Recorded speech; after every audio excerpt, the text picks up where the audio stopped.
Beneath the scorching Egyptian sun, vast golden sands stretch to the horizon, concealing secrets older than memory. For thousands of years, these dunes had hidden the whispers of a civilization so grand, its monuments dwarfed all that followed.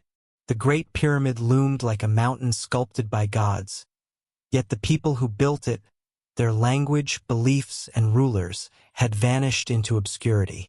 Egypt was a land of grandeur shrouded in silence.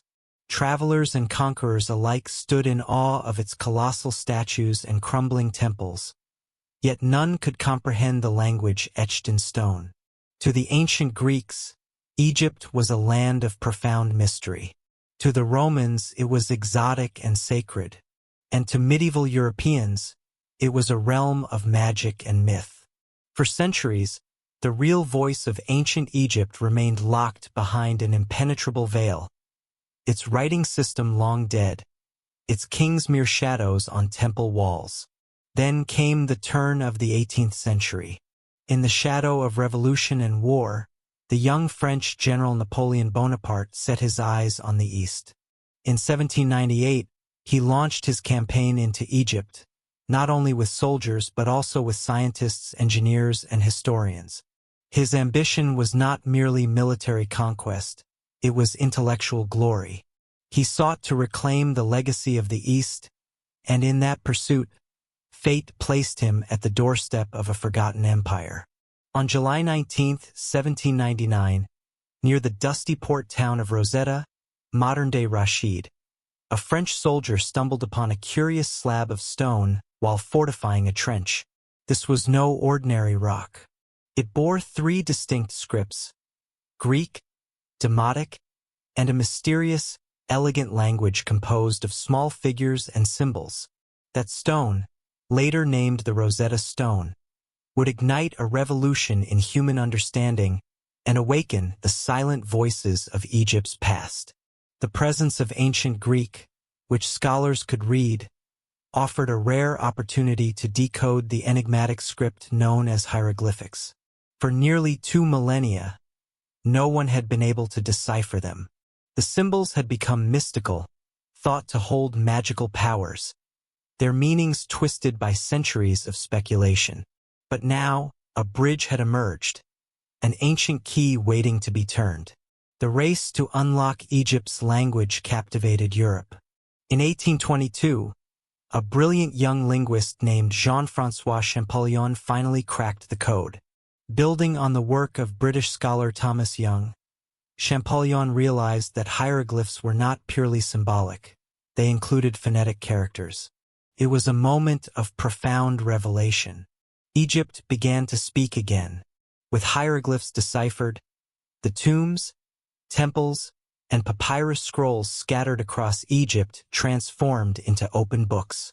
Names of pharaohs once forgotten now echoed once more: Narmer, Khufu, Ramses, Hatshepsut. Sacred rituals, epic battles, agricultural calendars, and poetry came alive.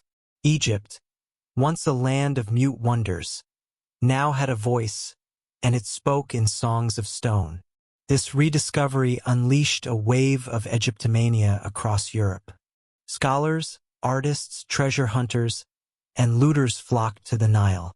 Museums filled with obelisks, mummies, sarcophagi, and scrolls. While many sought knowledge, others craved wealth and glory. Egypt became the fascination of a world hungry for history, a romanticized backdrop for the Western imagination. But even amid the frenzy, the Rosetta Stone reminded humanity of something deeper, that language is the soul of a civilization. Without it, Egypt's grandeur was mute stone.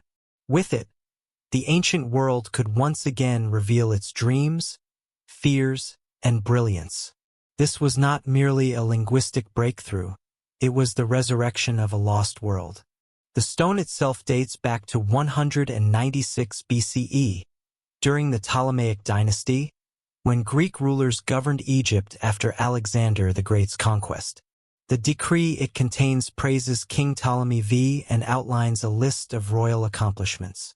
Yet its historical value lies not in its content, but in the triad of scripts that made translation possible. Hieroglyphic, used for religious texts and royal decrees. Demotic, the script of the common people, and Greek, the administrative language of the ruling elite. This convergence of languages revealed how multi-layered Egyptian society had become.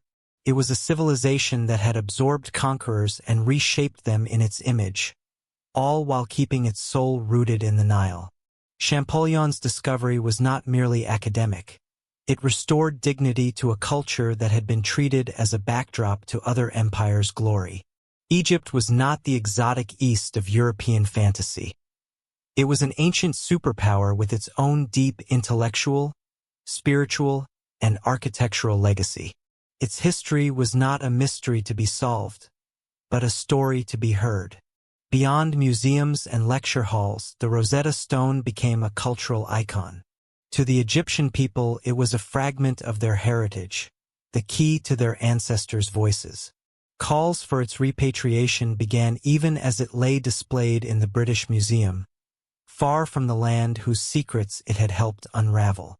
As archaeological missions intensified, tombs began to reveal their secrets. In the Valley of the Kings, explorers unearthed treasures and texts that redefined history. Temples at Luxor and Karnak told of cosmic orders and divine pharaohs. And papyrus scrolls, fragile, ancient, miraculous, whispered poems, medical prescriptions, and love letters. These discoveries were not just marvels, they were windows into the human condition. The ancient Egyptians worried about taxes, prayed for their children, honored their dead, and dreamed of eternity. They were not so different from us. The Rosetta Stone did not just open the past, it connected it to the present. In a broader sense, the rediscovery of ancient Egypt challenged the colonial worldview. It reminded the world that science, medicine, architecture, and statecraft did not begin with Greece or Rome but flourished long before along the Nile. It redefined the center of human achievement and forced a reassessment of Western narratives. Today, the Rosetta Stone remains a symbol of linguistic triumph and cultural reclamation. The story underscores how fragile and powerful knowledge can be. One buried stone turned centuries of silence into a chorus of ancient voices, clear, proud, and alive. Thus began the modern history of ancient Egypt, not with conquest or myth, but with translation. From beneath the desert sands rose a civilization reborn, not in flesh, but in meaning. The sands had spoken, and the world finally listened. Long before the pyramids pierced the sky, before pharaohs wore double crowns, and before hieroglyphs carved eternity into stone, there was only one true king in Egypt, the Nile. This great river, flowing in defiance of nature from south to north, did more than sustain life. It shaped it. Along its banks, over millennia, the world's first enduring civilization stirred from the dust and surged toward immortality. To ancient Egyptians, the Nile was not a river. It was a lifeline, a deity, and a clock. Its annual floodwaters weren't feared but celebrated. Like divine breath, it inhaled the snowmelt from East African mountains and exhaled rich black silt across the parched deserts of Egypt. This rhythmic inundation defined the calendar, dictated agriculture, and determined the fate of kings. Without the Nile, Egypt would have remained an uninhabitable wasteland. But with it, the land bloomed. The Egyptians called their country Kemet, the Black Land, a reference to the fertile soil left behind by the receding floods. The harsh desert beyond was Deshret, the Red Land, a lifeless barrier that protected Egypt from invasion and, perhaps, from cultural dilution. In the prehistoric days of the Paleolithic era, nomadic bands roamed the Nile's banks, hunting wild game and gathering fruits. Their tools were simple: sharpened flints, bone harpoons, and bows. But as the Nile's blessings became predictable, humans began to settle. They laid the first seeds of agriculture on its muddy edges and slowly became the world's first farmers. By the Neolithic age, agriculture had matured. Wheat, barley, and flax sprouted along the water's edge. Villagers crafted pottery, wove baskets, and built rudimentary homes from mud brick and reeds. Animals were domesticated: cattle, goats, sheep, and the once hunting nomads now guarded herds under the scorching sun. Society began to stratify. Season by season, generation by generation, the Nile carved more than soil, it sculpted a worldview. The Egyptians didn't pray for salvation from nature's wrath. Instead, they praised its order. The floods came when they were expected. Life followed a pattern. From this pattern, the concept of Ma'at, order, balance, justice, was born. It would become the soul of Egyptian religion and governance. Settlements grew into proto-cities. By 600 BCE, sites like Merimde and Fayum had bustling communities with grain silos, storage pits, and evidence of social planning. These were not just hamlets, they were laboratories of civilization. People experimented with irrigation, crop rotation, and cooperative labor. Slowly, these villages began to align themselves into cultural regions. A natural geographical duality emerged. To the north lay Lower Egypt, where the Nile split into a vast, fan-shaped delta, green and lush, stretching toward the Mediterranean. To the south, along the river's narrower path, was Upper Egypt, a long ribbon of civilization hemmed by cliffs and desert. The Nile was not just a river. It was a mirror of the heavens, flowing in divine symmetry. In these contrasting landscapes, two distinct but interconnected cultures emerged.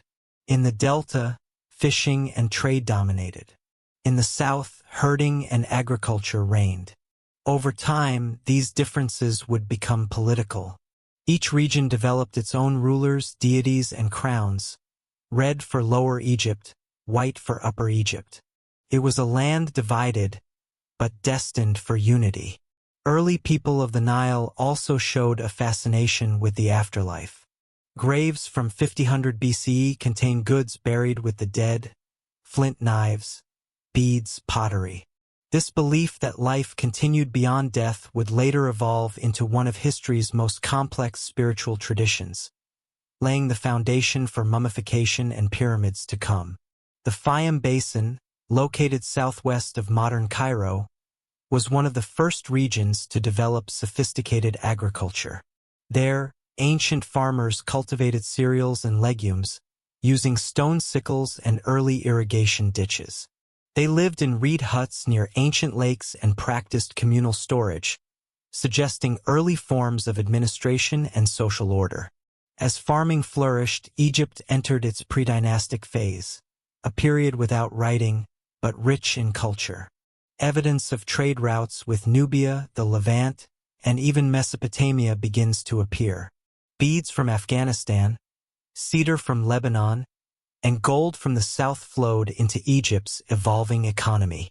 This was no isolated society, it was a rising node in a growing global network. Technological innovation followed. Stone tools were replaced by copper ones. Pottery became more refined, painted with animal motifs and geometric designs. Looms wove fine linen. Tombs became more elaborate. And most importantly, communities began to consolidate under tribal chieftains, the embryonic seeds of monarchy. By 400 BCE, some settlements had grown powerful enough to wage war. Archaeological evidence of early battles, mass burials, fortified walls, and trauma wounds suggests that conflict and conquest were already shaping Egypt's destiny. The dream of kingship was stirring in the Nile's cradle. And yet, it wasn't all warfare. These early Egyptians worshipped sky gods and fertility goddesses, carved amulets for protection, and practiced medicine through herbs and spiritual chants. The foundations of the Egyptian worldview, a union of nature, gods, and state, were already being laid in clay. It is easy to overlook these pre-literate cultures, but they built the philosophical and material scaffolding for what came next. Without them, there would be no pyramids, no Book of the Dead, no Valley of the Kings. They were the roots beneath the monuments. Even in this early period, the Egyptians showed a remarkable sense of time. Observing the stars and moon, they built early calendars, aligning agriculture with astronomy. The Nile became a celestial clock, and from it, the Egyptians derived a sense of cosmic harmony unmatched in the ancient world. The Nile's predictability allowed Egyptians to dream bigger. With full granaries and stable communities, some turned their gaze toward art, ritual, and remembrance. The seeds of architecture, literature, and centralized authority were planted, awaiting only a king to call them forth. In the end, the Nile was not merely a backdrop to history. It was history's first protagonist. It dictated life's rhythms, channeled ambition, and inspired faith. From the humblest reed hut to the grandest pyramid, all Egyptian greatness began with a single ancient truth, that the river gives life and life is sacred. The river that carved a nation still flows. And though the people have changed, and the temples have crumbled, the gift of the Nile endures, in myth, memory, and the whisper of water over stone. Egypt, as we know it today, was once two distinct realms. For centuries, Upper Egypt in the south and Lower Egypt in the north existed as rival civilizations along the Nile. Each developed its own rulers, traditions, symbols, and deities. They were geographic opposites, yet intrinsically bound by the same river. Their destinies, like the waters that flowed through them, were headed toward confluence. Upper Egypt stretched from the first cataract at Aswan to the south of modern-day Cairo, flanked by cliffs and desert. Here, the river carved a narrow, fertile corridor, isolating communities and intensifying local identity. Its people revered the white crown, or hedget, a symbol of purity, dominion, and martial strength. In contrast, Lower Egypt, with its vast delta fanning into the Mediterranean, was rich in diversity and openness.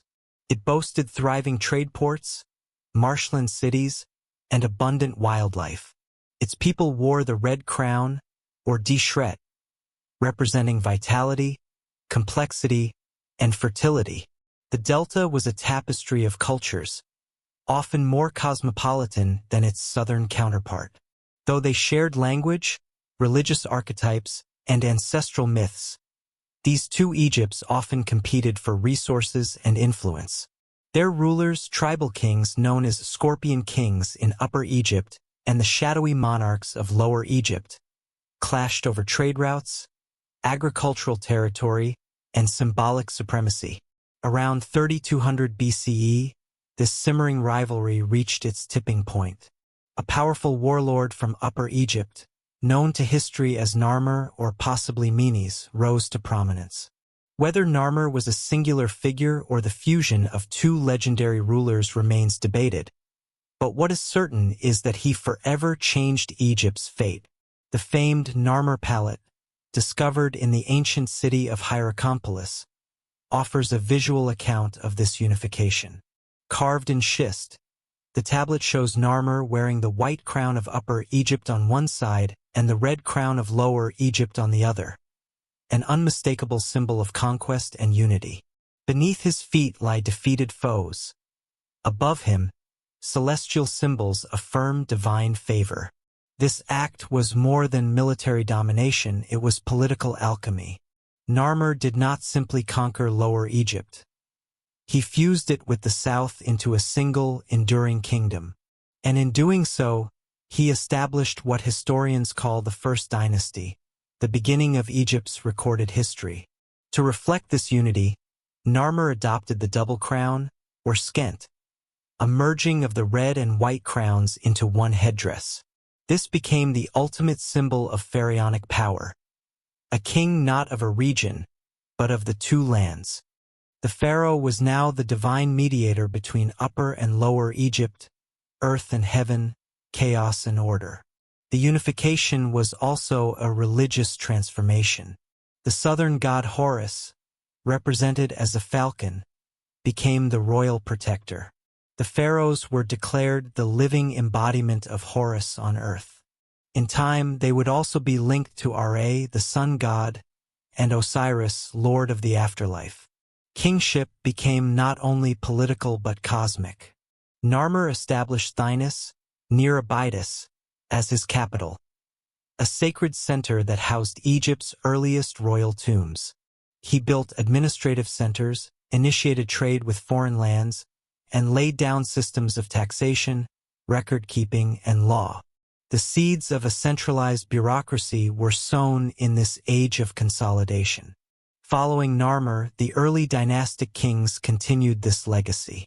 Pharaohs like Horaha, Jur, and Den strengthened state institutions, expanded borders, and elevated the royal cult.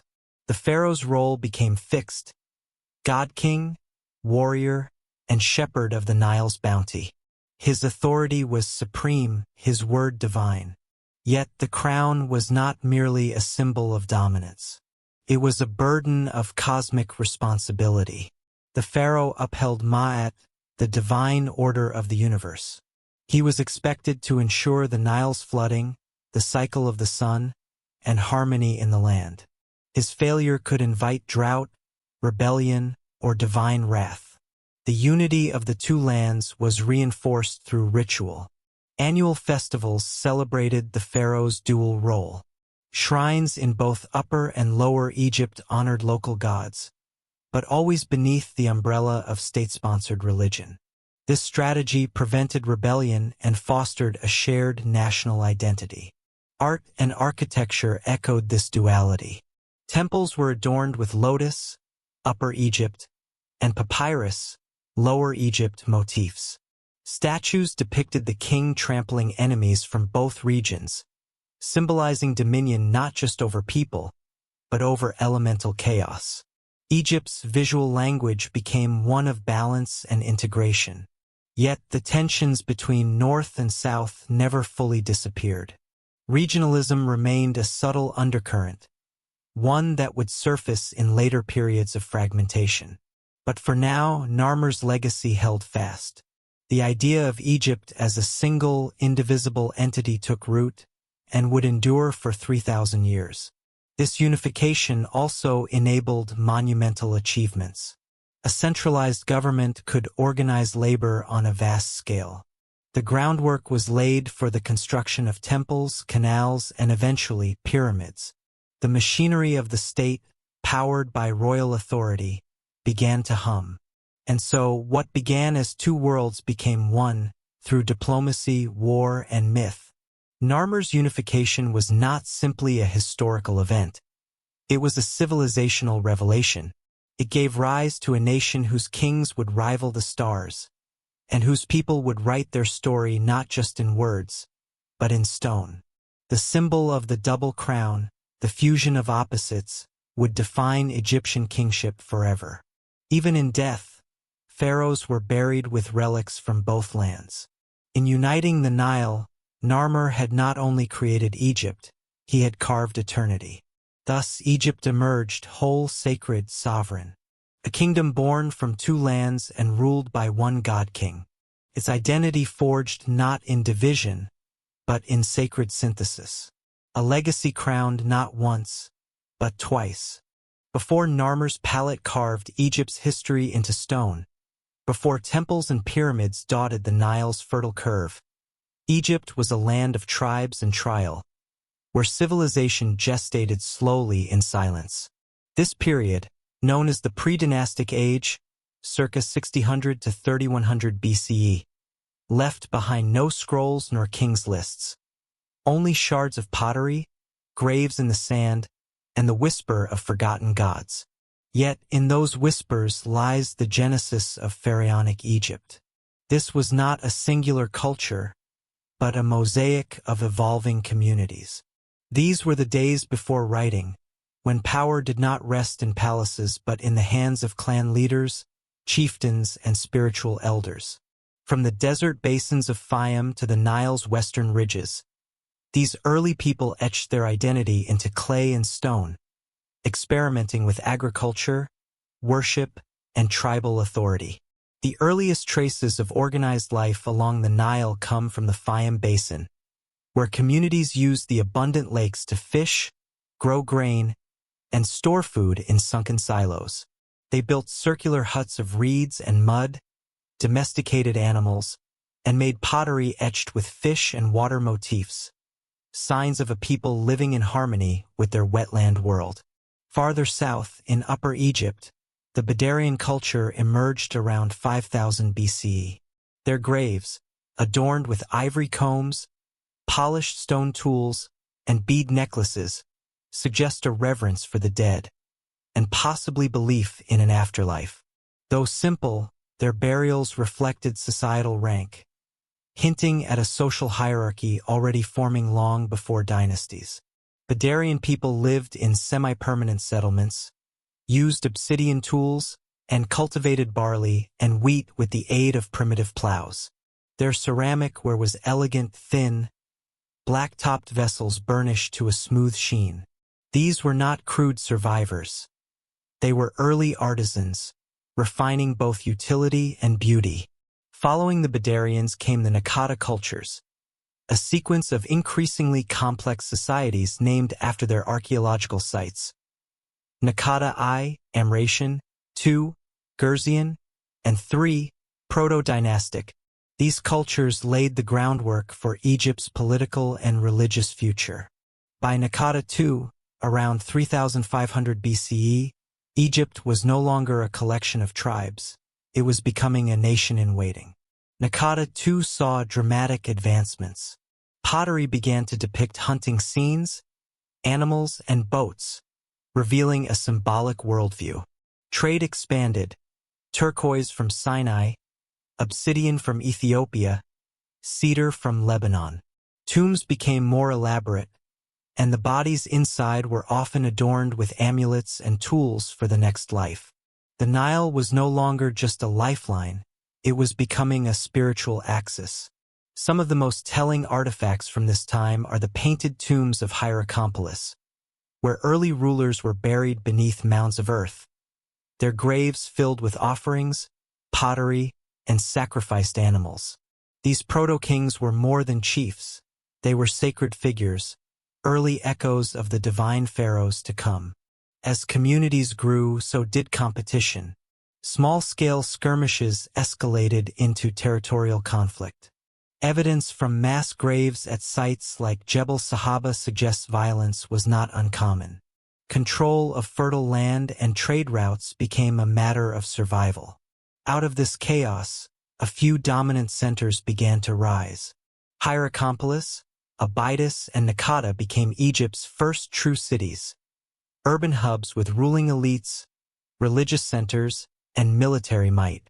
These city-states competed for supremacy, each claiming divine favor and economic dominance. They worshipped local gods, falcons, crocodiles, jackals, each associated with tribal identity and territory. One of the most fascinating remnants of this time is the scorpion macehead, an ornate ceremonial weapon found in Hierakonpolis. It depicts a ruler, known only as Scorpion, wearing the white crown of Upper Egypt. He's shown digging a canal, symbolizing control over water, and by extension, control over life. This figure predates Narmer, yet already wields the imagery of divine kingship. The Scorpion Kings, along with figures like Ka and Ir-Hor, ruled during Egypt's proto-dynastic period, Naqada III, where symbols of centralized power began to crystallize. Their names appear on pottery, seals, and tombs, indicating rudimentary forms of record-keeping, an essential precursor to writing. These rulers weren't just warriors. They were builders of ideology. Their tombs at Abydos grew in complexity, evolving from simple pits into multi-chambered complexes with ritual courtyards and ceremonial architecture. These sites became necropolises, cities of the dead, precursors to the massive mortuary temples of later pharaohs. Perhaps the most profound innovation of this era was the invention of hieroglyphs.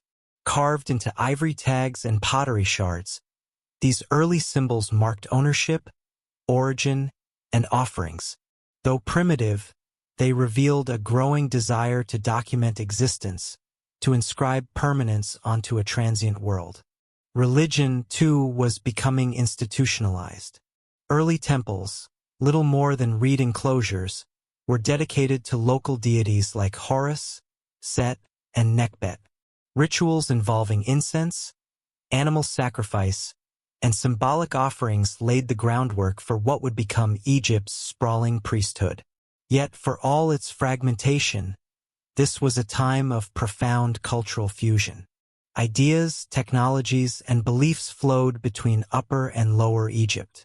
Marriages between ruling families, shared artistic motifs, and joint expeditions against common enemies blurred tribal lines. Egypt was slowly knitting itself together. And so, from camps in the sand rose cities of ceremony. From tribal chieftains emerged sacred kings. From shards of pottery, a language. The pre-dynastic period was Egypt's silent dawn, a time of experimentation, violence, and sacred wonder. Though it lacked written chronicles, its legacy was carved into every block of the civilization that followed. When Narmer eventually rose to unify the two lands, he stood not on the edge of history, but on the shoulders of forgotten kings.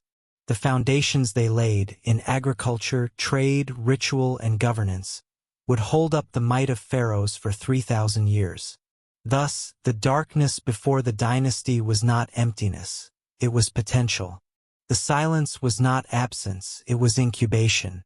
The pre-dynastic period was Egypt's cradle of gods and kings. Where myth was born, memory began, and the sands first stirred with the promise of eternity. The moment Egypt's two lands were united under Narmer's rule marked not just a political milestone, but the birth of a new epoch, the dawn of dynastic Egypt. What followed was a period of extraordinary transformation. Tribal memory gave way to recorded history. Power centralized. Ritual became institutionalized. And the dead began to be buried not only with offerings, but with entire ideologies of eternity. This era, known as the early dynastic period, circa 3100 to 2686 BCE, saw kings no longer viewed as tribal chiefs but as living gods. The pharaoh now stood as both man and myth, embodying the falcon god Horus in life and joining Osiris, god of the dead, in death. It was the pharaoh's sacred duty to uphold Ma'at, the divine balance of the cosmos. The capital moved from the religious center of Abydos to Thinis, and later to Memphis, strategically located at the junction of Upper and Lower Egypt. From this central seat of power, a vast bureaucracy began to take shape. Viziers, priests, tax collectors, and scribes worked in concert to manage Egypt's wealth, labor, agriculture, and law. With administrative order came the need for permanence. This desire for endurance manifested itself most clearly in how Egypt treated its dead, especially its rulers. Tombs became statements of power, not just resting places. And so, at sites like Saqqara and Abydos, the earliest monumental tombs emerged, foreshadowing the pyramids to come. Pharaoh Aha, often identified as Narmer's successor, expanded the ideology of kingship. His tomb, found in Abydos, consisted of two adjoining chambers filled with grave goods, sacrificial animals, and possibly human retainers, early signs of the belief that the king must travel into the afterlife accompanied by his court. His successors, Jur, Jet, and Den, continued to develop the concept of royal afterlife. Tombs became increasingly elaborate, marked by mastabas, rectangular superstructures made of mud brick with flat roofs and sloping sides. These were the prototypes of Egypt's future pyramid complexes, establishing a tradition of monumental burial architecture. Pharaoh Den, perhaps the most illustrious ruler of the first dynasty, introduced symbolic regalia now iconic in Egyptian imagery. He was the first depicted wearing the double crown of the two lands and appears on ivory carvings smiting enemies with his mace.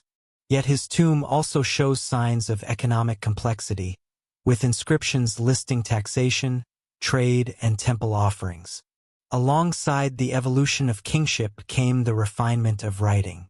No longer limited to trade tags or ownership marks, early hieroglyphs began to form names, titles, and religious phrases.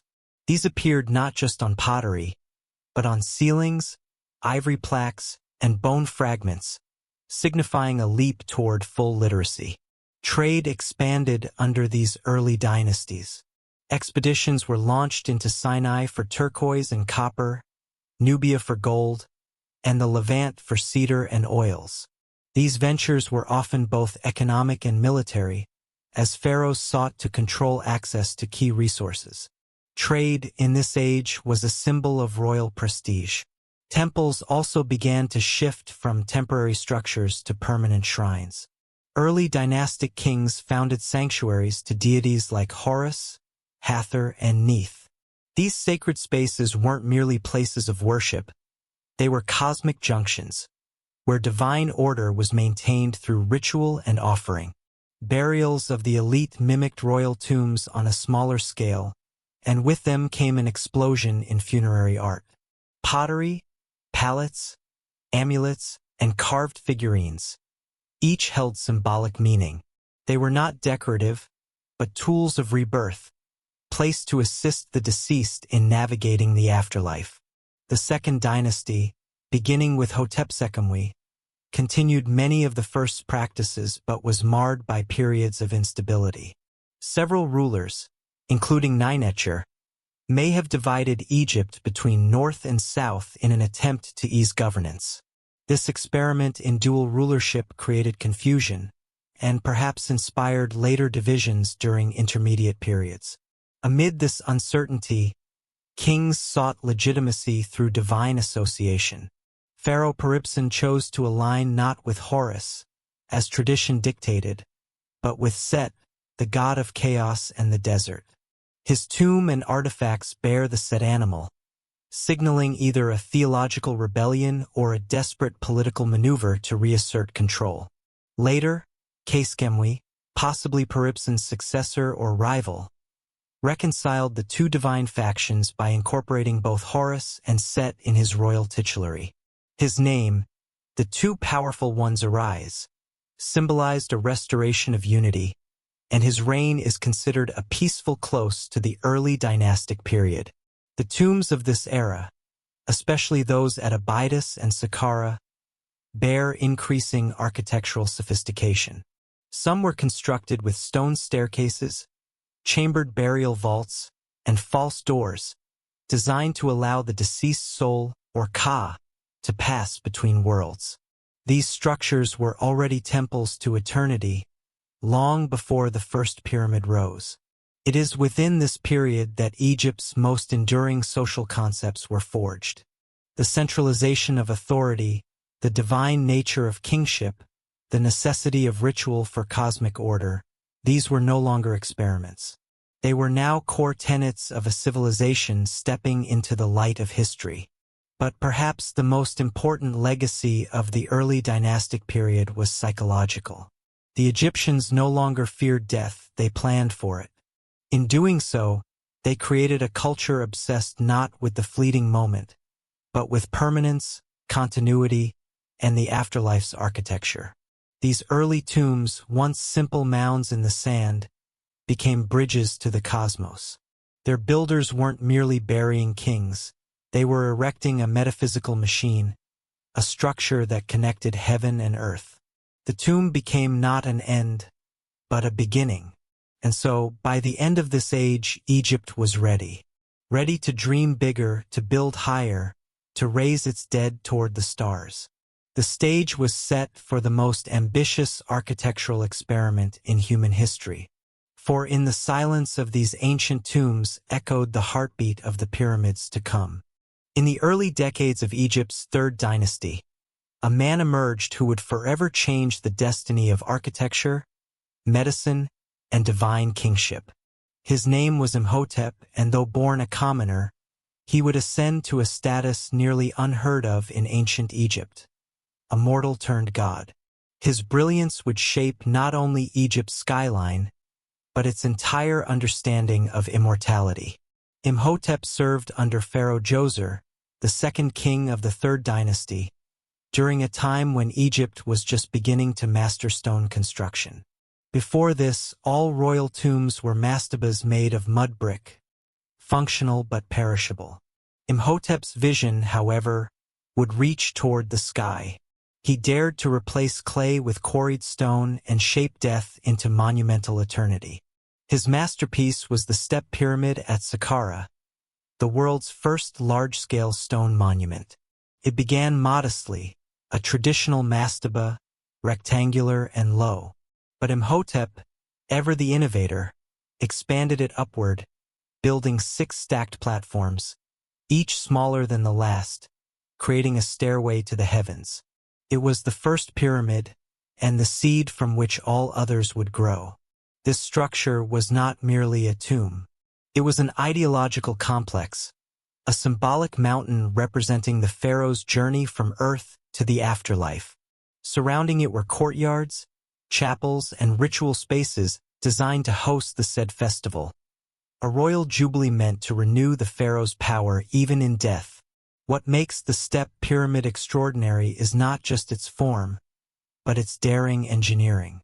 Imhotep employed stone blocks rather than mud brick, carving them with astonishing precision.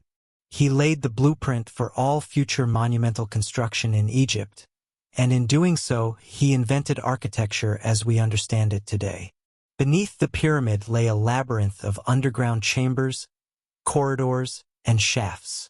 These were not just burial spaces.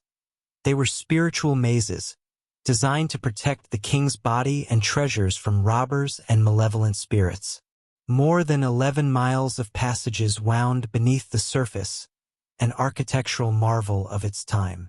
The walls of these chambers were inscribed with false doors and decorative motifs, palace facades, lotus columns, and symbolic carvings of reeds and papyrus.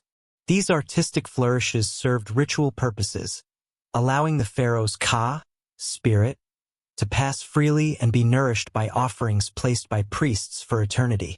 Imhotep's design transformed how Egyptians viewed the relationship between death and architecture. No longer was a tomb a passive grave. It became an active gateway, a place where ritual could sustain the soul, and where the king could rise, reborn as Osiris, to join the stars.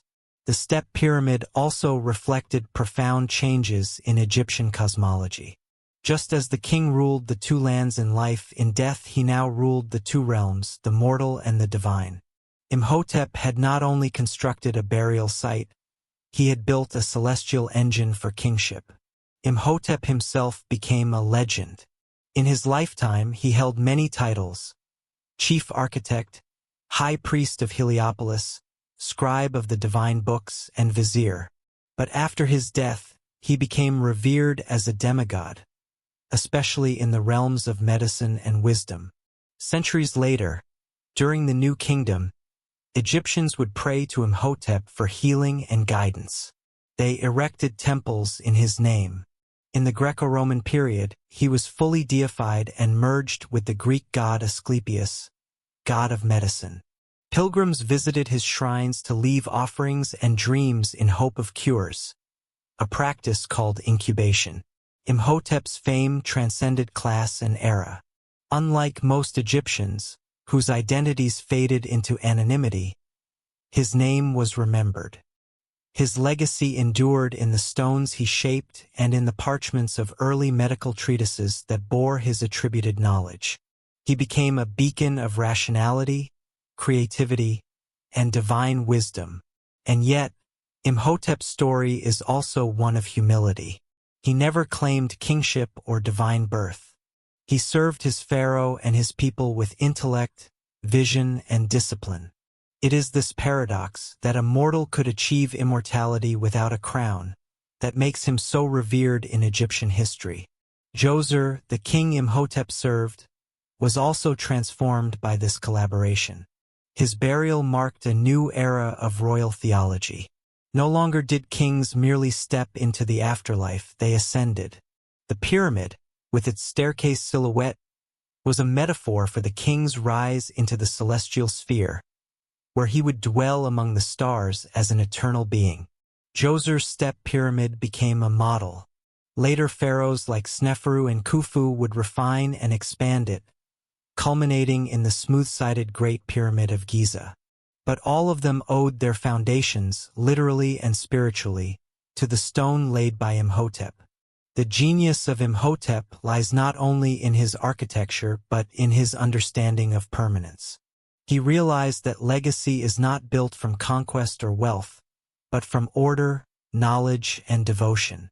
His work crystallized Egypt's ultimate dream, that nothing, neither man nor monument, need ever truly die. Today, the step pyramid still stands at Saqqara, its limestone layers battered but resilient. It remains the oldest stone building on Earth still standing. And in every block, every echoing corridor beneath, one hears the whisper of Imhotep, a man who dared to build forever. Through him, Egypt began to believe that stone could hold a soul, that structure could carry spirit, and that a well-designed tomb could be a ladder to eternity. After Imhotep's brilliant innovation at Saqqara, Egypt was forever transformed. The idea of building for eternity had taken root in the pharaohs' hearts. The Old Kingdom, circa 2686 to 2181 BCE, was about to enter its most iconic phase, the age of the pyramid builders. Towering monuments would rise from the desert sands, proclaiming not only royal glory, but Egypt's supreme mastery of order, labor, and the divine. The man who initiated this golden era was Sneferu, founder of the Fourth Dynasty. His reign marked the moment when the pyramid evolved from a stepped shrine into a smooth-sided marvel. Sneferu was not satisfied with Djoser's legacy alone. He envisioned something greater. His architectural ambition reshaped Egypt's skyline and inspired a lineage of kings to outdo one another in scale, precision, and permanence. Sneferu's first major project was the Midim Pyramid, which began as a step structure but was later converted into a true pyramid. The experiment proved flawed. The outer casing collapsed, giving rise to its eerie, half-fallen appearance. But Sneferu, undeterred, pressed forward with two more pyramids at Dahshur, the Bent Pyramid and the Red Pyramid. The Bent Pyramid revealed an engineering breakthrough. Midway through construction, its angle was altered from 55 degrees to 43 degrees, likely due to concerns about structural failure. This appearance is odd, but it was the first attempt at a smooth-sided design. The third and final effort, the Red Pyramid, succeeded where the others faltered. It stood tall, stable, and elegant, becoming the first true pyramid in history. Sneferu's contributions went far beyond architecture. He reformed Egypt's economy, promoted mining expeditions in Sinai, launched military campaigns in Nubia, and elevated artistic production. His reign was a model of stability, innovation, and royal ideology, creating a powerful precedent for his son, Khufu. Khufu, known to the Greeks as Cheops, ruled with ambition as vast as the desert. At Giza, on a limestone plateau west of the Nile, he ordered the construction of the Great Pyramid, a structure so colossal, so precise, that it would remain the tallest human-made structure in the world for over 3,800 years. This was not merely a tomb, it was a cosmic declaration. The Great Pyramid, originally rising to 146 meters, was composed of over 2.3 million stone blocks, each weighing 2 to 15 tons. The logistics of this endeavor remain debated. Did ramps circle the pyramid? Were pulleys involved? Did counterweights assist? The mystery of its construction continues to baffle engineers and spark endless fascination. What is known is that the pyramid's internal structure, its grand gallery, king's chamber, and intricate shafts, reflect a level of sacred geometry and astronomical alignment far ahead of its time. Its corners point almost precisely to the cardinal directions, and the shafts may have been designed to allow the pharaoh's soul to ascend toward the stars. Despite later stories portraying Khufu as a tyrant, there is no archaeological evidence of slave labor. The workers who built the pyramid were well-fed, highly organized laborers, often conscripted during the flood season when farming paused. They lived in nearby workers' villages, complete with bakeries, breweries, and medical care, a testament to state planning and civic order. Khufu's successors continued the pyramid tradition. His son Jedefra possibly built a pyramid at Abu Rawash and may have been responsible for erecting the Great Sphinx, though that honor more often falls to his brother and successor, Khafre. Khafre's pyramid at Giza appears taller than Khufu's only because it sits on higher ground. Slightly smaller but no less imposing, it reflects a continuation of architectural brilliance. His mortuary temple and causeway, still partially intact, hint at the scale of funerary rituals and the seamless integration of religion and statecraft. Beside Khafre's pyramid lies the enigmatic Sphinx, a colossal statue with the body of a lion and the face of a king. Whether it bears Khafre's likeness or Khufu's is still debated, but its symbolic power is undoubted. The Sphinx is Egypt's eternal sentinel, a guardian of secrets, half human, half divine. The final major pyramid at Giza belonged to Menkaure, Khafre's son. Though smaller, it was constructed with intricate granite casing at its base and flanked by exquisite statues found in its temple, works of unmatched elegance and humanism. The reign of Menkaure marked the last of Giza's great pyramid builders. These monuments were not built in isolation. They were surrounded by mortuary complexes, boat pits, causeways, chapels, and massive enclosures. Priests maintained the king's cult, offering food and ritual daily to nourish the pharaoh's soul in the afterlife. The pyramid was not just a grave, it was a spiritual engine. In this golden age, art and architecture were tools of divine communication. Reliefs depicted the king as hunter, builder, and protector. Statues emphasized idealized form, muscular, eternal, serene. Everything was meant to convey timeless perfection, reflecting the pharaoh's role as a god on earth. But the grandeur had a price. The monumental scale required enormous resources and centralized control. Over time, the economic strain of building ever larger pyramids would contribute to political fragmentation and decentralization. Yet for a time, Egypt stood as the most stable and awe-inspiring civilization in the world. The pyramids became more than royal tombs. They were symbols of civilization itself, proclaiming Egypt's belief in cosmic order, eternal kingship, and the triumph of life over death. These stone mountains endured sandstorms, conquest, and time itself. And so, when we gaze upon them today, rising from the desert like the spines of a sleeping god, we are not merely witnessing structures.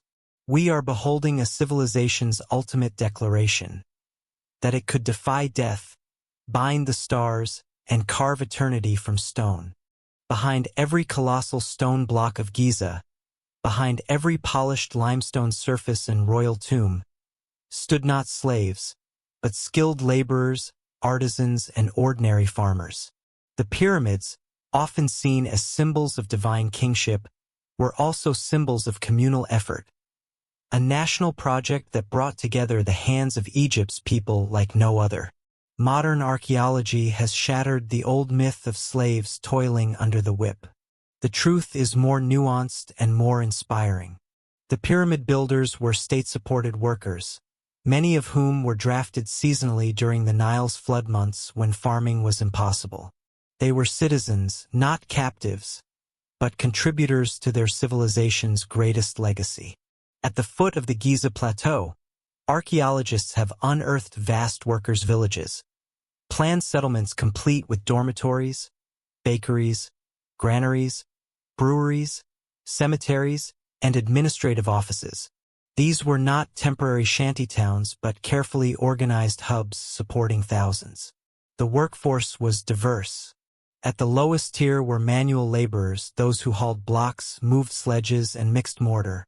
They were young, strong, and worked in rotating teams.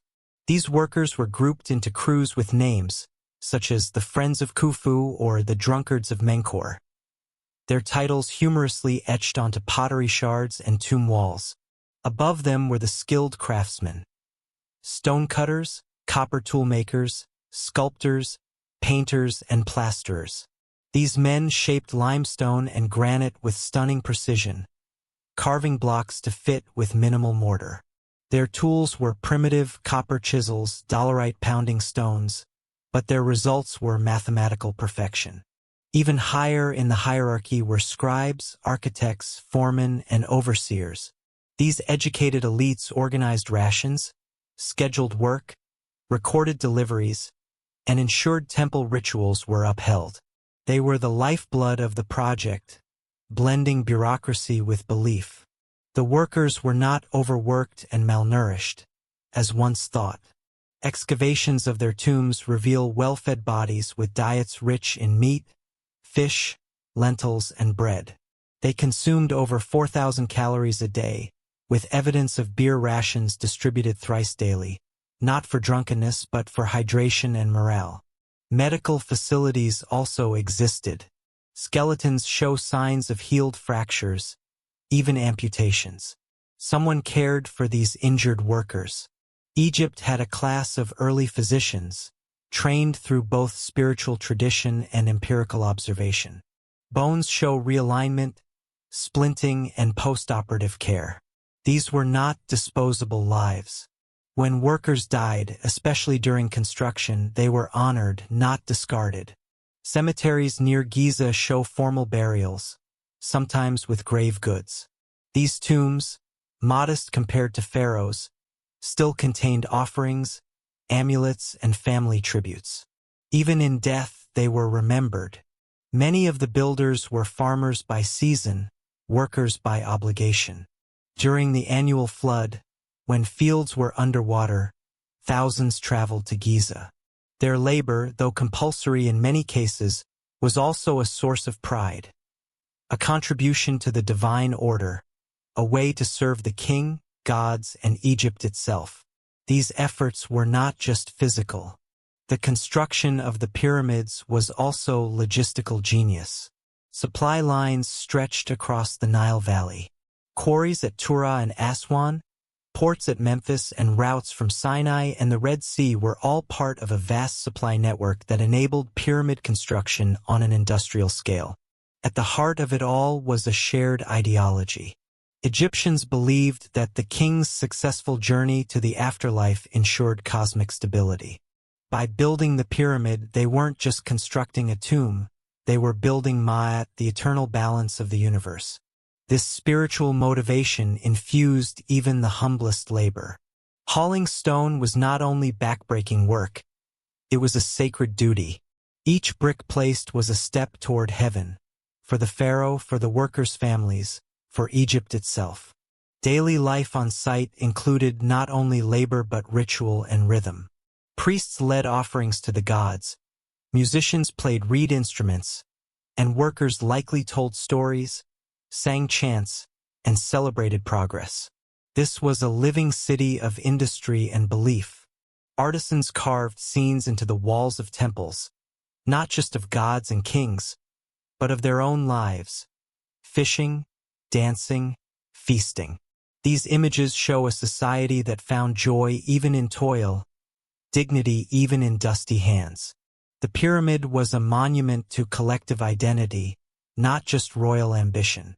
Women also played roles, though not as laborers at the site. Many brewed beer, baked bread, or worked in textile production to support the workforce. Others were priestesses or healers. Their labor, though often invisible in stone, was crucial to sustaining the entire machinery. The pyramid city had all the marks of an organized state: a structured labor force, social mobility, meritocratic recognition, and even humor. Ostraca, pottery shards used as writing scraps, contained jokes, songs, and sarcastic complaints. An ancient form of graffiti that reminds us these were real people with voices. This labor system served Egypt for centuries. Though the scale of pyramids decreased over time, the principle endured: shared labor for divine reward. And with every chisel, every haul, the builders etched their place not just into stone, but into eternity. Today, when we marvel at the pyramids, we marvel not only at kings, but at thousands of anonymous hands. Their sweat, skill, and sacrifice made the impossible real. They didn't carve their names into history, but they built the monuments that history could never ignore. And so, the true architects of Egypt's immortality were not born with crowns, but with calloused palms and iron resolve. They built not just pyramids, they built civilization itself. While the pyramids soared toward heaven and pharaohs were buried in splendor, the true pulse of Egypt beat in its villages, fields, and riverbanks. Here, among reed huts and date palms, a civilization endured not through kings alone, but through the rhythms of everyday people: peasants, priests, brewers, bakers, scribes, and servants of the divine. Most Egyptians were farmers, bound to the land like the silt that nourished it. Their lives revolved around the Nile cycle, a calendar etched by flood, planting, and harvest. Each year, the inundation spilled over the banks, flooding fields with fertile black soil. When the waters receded, the season of parate, planting, began, followed by shimu, harvest. A typical peasant family lived in mud-brick houses, modest but functional, with flat roofs, tiny courtyards, and storage bins for grain. Life was hard but structured. Men plowed with wooden tools, guided oxen, and reaped barley or emmer wheat. Women baked bread, brewed beer, wove linen, and raised children in homes that echoed with the warmth of daily labor. Despite their humble means, these families were deeply spiritual. Small household altars honored protective deities like Bes, god of childbirth and laughter, or Taret, the hippo-shaped guardian of mothers. They offered food, incense, or figurines to secure divine favor in the unseen world that ran parallel to their own. At the heart of every village was the temple, not just a religious center, but a hub of culture, administration, and economy. Temples owned land, employed workers, stored grain, and distributed resources. They were state engines disguised as sacred spaces. And within them, a class of men moved between gods and mortals: the priests. The priesthood was highly stratified. High priests, appointed by the pharaoh, oversaw rituals, astronomy, and temple finance. Below them, lector priests recited sacred texts. Wab priests cleansed the altars and changed the clothes of divine statues, and Sem priests officiated funerals, guiding the dead toward Osiris. Priests followed strict purity laws. They bathed several times a day, shaved their entire bodies, abstained from certain foods, and refrained from sex during rituals. They were Egypt's ritual technicians, ensuring that the sacred machinery of the cosmos kept turning, day after day. Even the gods needed sustenance. In the daily opening of the mouth ceremony, priests awoke divine statues by presenting them with food, incense, song, and dance. Offerings were later redistributed to temple workers and the poor. Worship in Egypt was not merely prayer, it was performance, economy, and order. Outside temple walls, a vibrant market culture thrived. Farmers brought produce to barter for fish, pottery, tools, and spices. No coins existed yet, trade was based on value and weight. Scribes tallied transactions using hieratic script, keeping temple and state ledgers meticulously updated. Education was rare but transformative.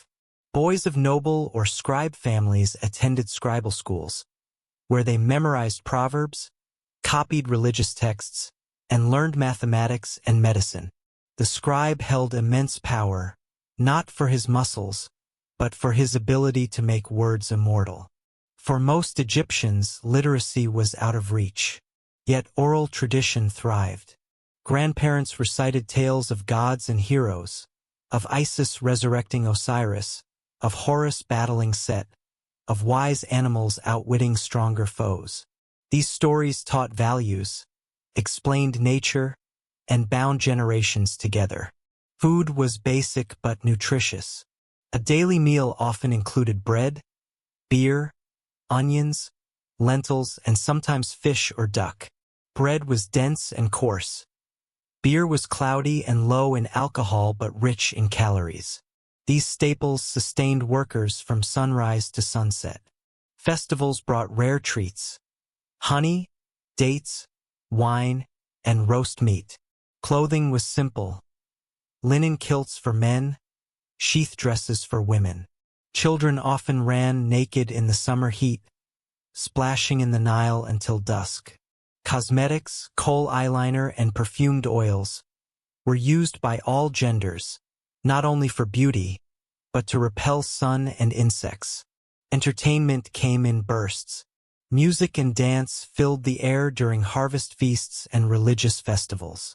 Instruments like flutes, lyres, tambourines, and sistrums stirred joy from the crowd. Acrobats flipped, dancers spun, and the smell of roasting meat mingled with drumbeats beneath starry skies. Marriage was practical, often arranged between families, though love poems survived that speak of passion and longing. Women had legal rights. They could own land, divorce, and inherit property, rare freedoms in the ancient world.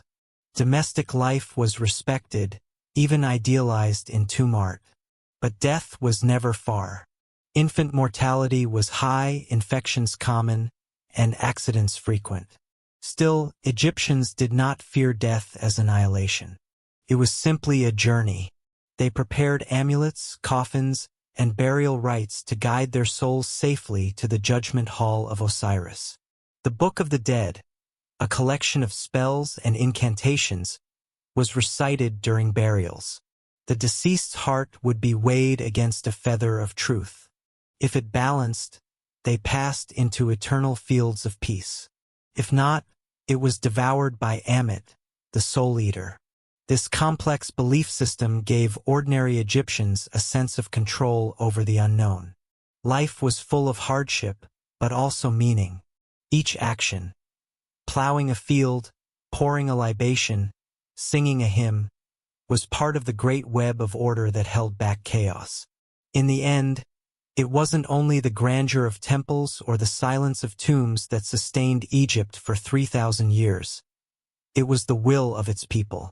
Their resilience, ritual, and rhythm carved a civilization out of sand and time. They, too, built eternity one humble day at a time. To understand ancient Egypt is to understand its gods, not as distant abstractions, but as living forces woven into every moment, breath, and stone. The gods of the Nile were not confined to heavens or texts. They were present in the rising sun, the flooding river, the cry of a falcon, the hiss of a cobra. To the Egyptians, the divine was everywhere. Egyptian religion was not bound by dogma. It evolved over centuries, regional and layered, yet deeply cohesive. It was polymorphic, where gods could take multiple forms: animal, human, hybrid, and merge or split based on myth, city, or ritual need. This made the pantheon flexible and eternal, always adapting without breaking. At its spiritual core stood Ra, the sun god, who sailed the skies by day and navigated the Duat, the underworld, by night. He was the engine of life, the father of all. Each sunrise was his rebirth. Each sunset, his descent into death's realm. Yet he always returned, undefeated. a symbol of resilience and renewal. Alongside Ra stood Osiris, the green-skinned lord of the underworld. Murdered by his brother Set, dismembered and resurrected by his wife Isis, Osiris became the prototype for life after death. His myth was not just a story, it was Egypt's deepest belief, that death was not an end, but a transformation. Isis, both goddess and sorceress, embodied magic, motherhood, and loyalty. Her tears caused the Nile to flood, her words restored life. She was adored by both commoners and queens, worshipped in shrines and homes, and later deified across the Mediterranean. Her compassion made her eternal. Their son, Horus, the falcon-headed god of kingship, represented divine justice and earthly power. Every reigning pharaoh was considered Horus incarnate, wearing the falcon crown and wielding the crook and flail. In Horus, divine authority and mortal leadership merged. Then came Set, the red god of chaos, desert, and storms. Feared and respected, Set was not purely evil. He embodied necessary opposition, the tension that made balance possible. Without Set, there was no challenge. Without challenge, no growth. He was Egypt's lesson in duality. The goddess Maat was less a figure and more a principle: truth, justice, cosmic order. Depicted as a feather or a serene woman with outstretched wings, Maat governed everything from Pharaoh's laws to the alignment of stars. To violate Maat was to invite chaos, Egypt's great fear. Worship was enacted through ritual, offering, and myth reenactment. Temples were theaters of the divine, where gods were awakened, fed, clothed, praised, and lulled to sleep by priests in elaborate daily rites. Statues of gods were not symbols. They were living vessels, their eyes opened by sacred chants and ointments. Each city had its patron deity. In Thebes, it was Ammonius, the invisible god, whose worship would later rise to empire-wide dominance. In Memphis, it was Ptah, the craftsman god who shaped the world through speech. In Elephantine, it was Khnum, who molded humans on a potter's wheel from Nile clay. Even animals were sacred. Cats represented Batet, protector of the home. Crocodiles embodied Sobek, god of strength and fertility. Sacred bulls were seen as incarnations of gods and mummified upon death. Temples like Kam Ambo even had separate sanctuaries for crocodiles and falcons, reflecting the duality of nature. Festivals were moments of mass connection with the divine. During the beautiful Feast of the Valley, statues of gods were paraded on boats, visiting the tombs of the dead. During Opet, the image of Ammonius traveled from Karnak to Luxor to revitalize royal power. These were more than holidays, they were national acts of devotion. Ordinary people, too, participated in religion. Though denied entry to the inner sanctuaries, they prayed at temple courtyards, offered bread and incense, or sought advice from oracles. Many wore amulets of gods, seeking protection or fertility, healing or justice. Egyptian religion was not about guilt or salvation. It was about balance, reciprocity, and harmony with the cosmos.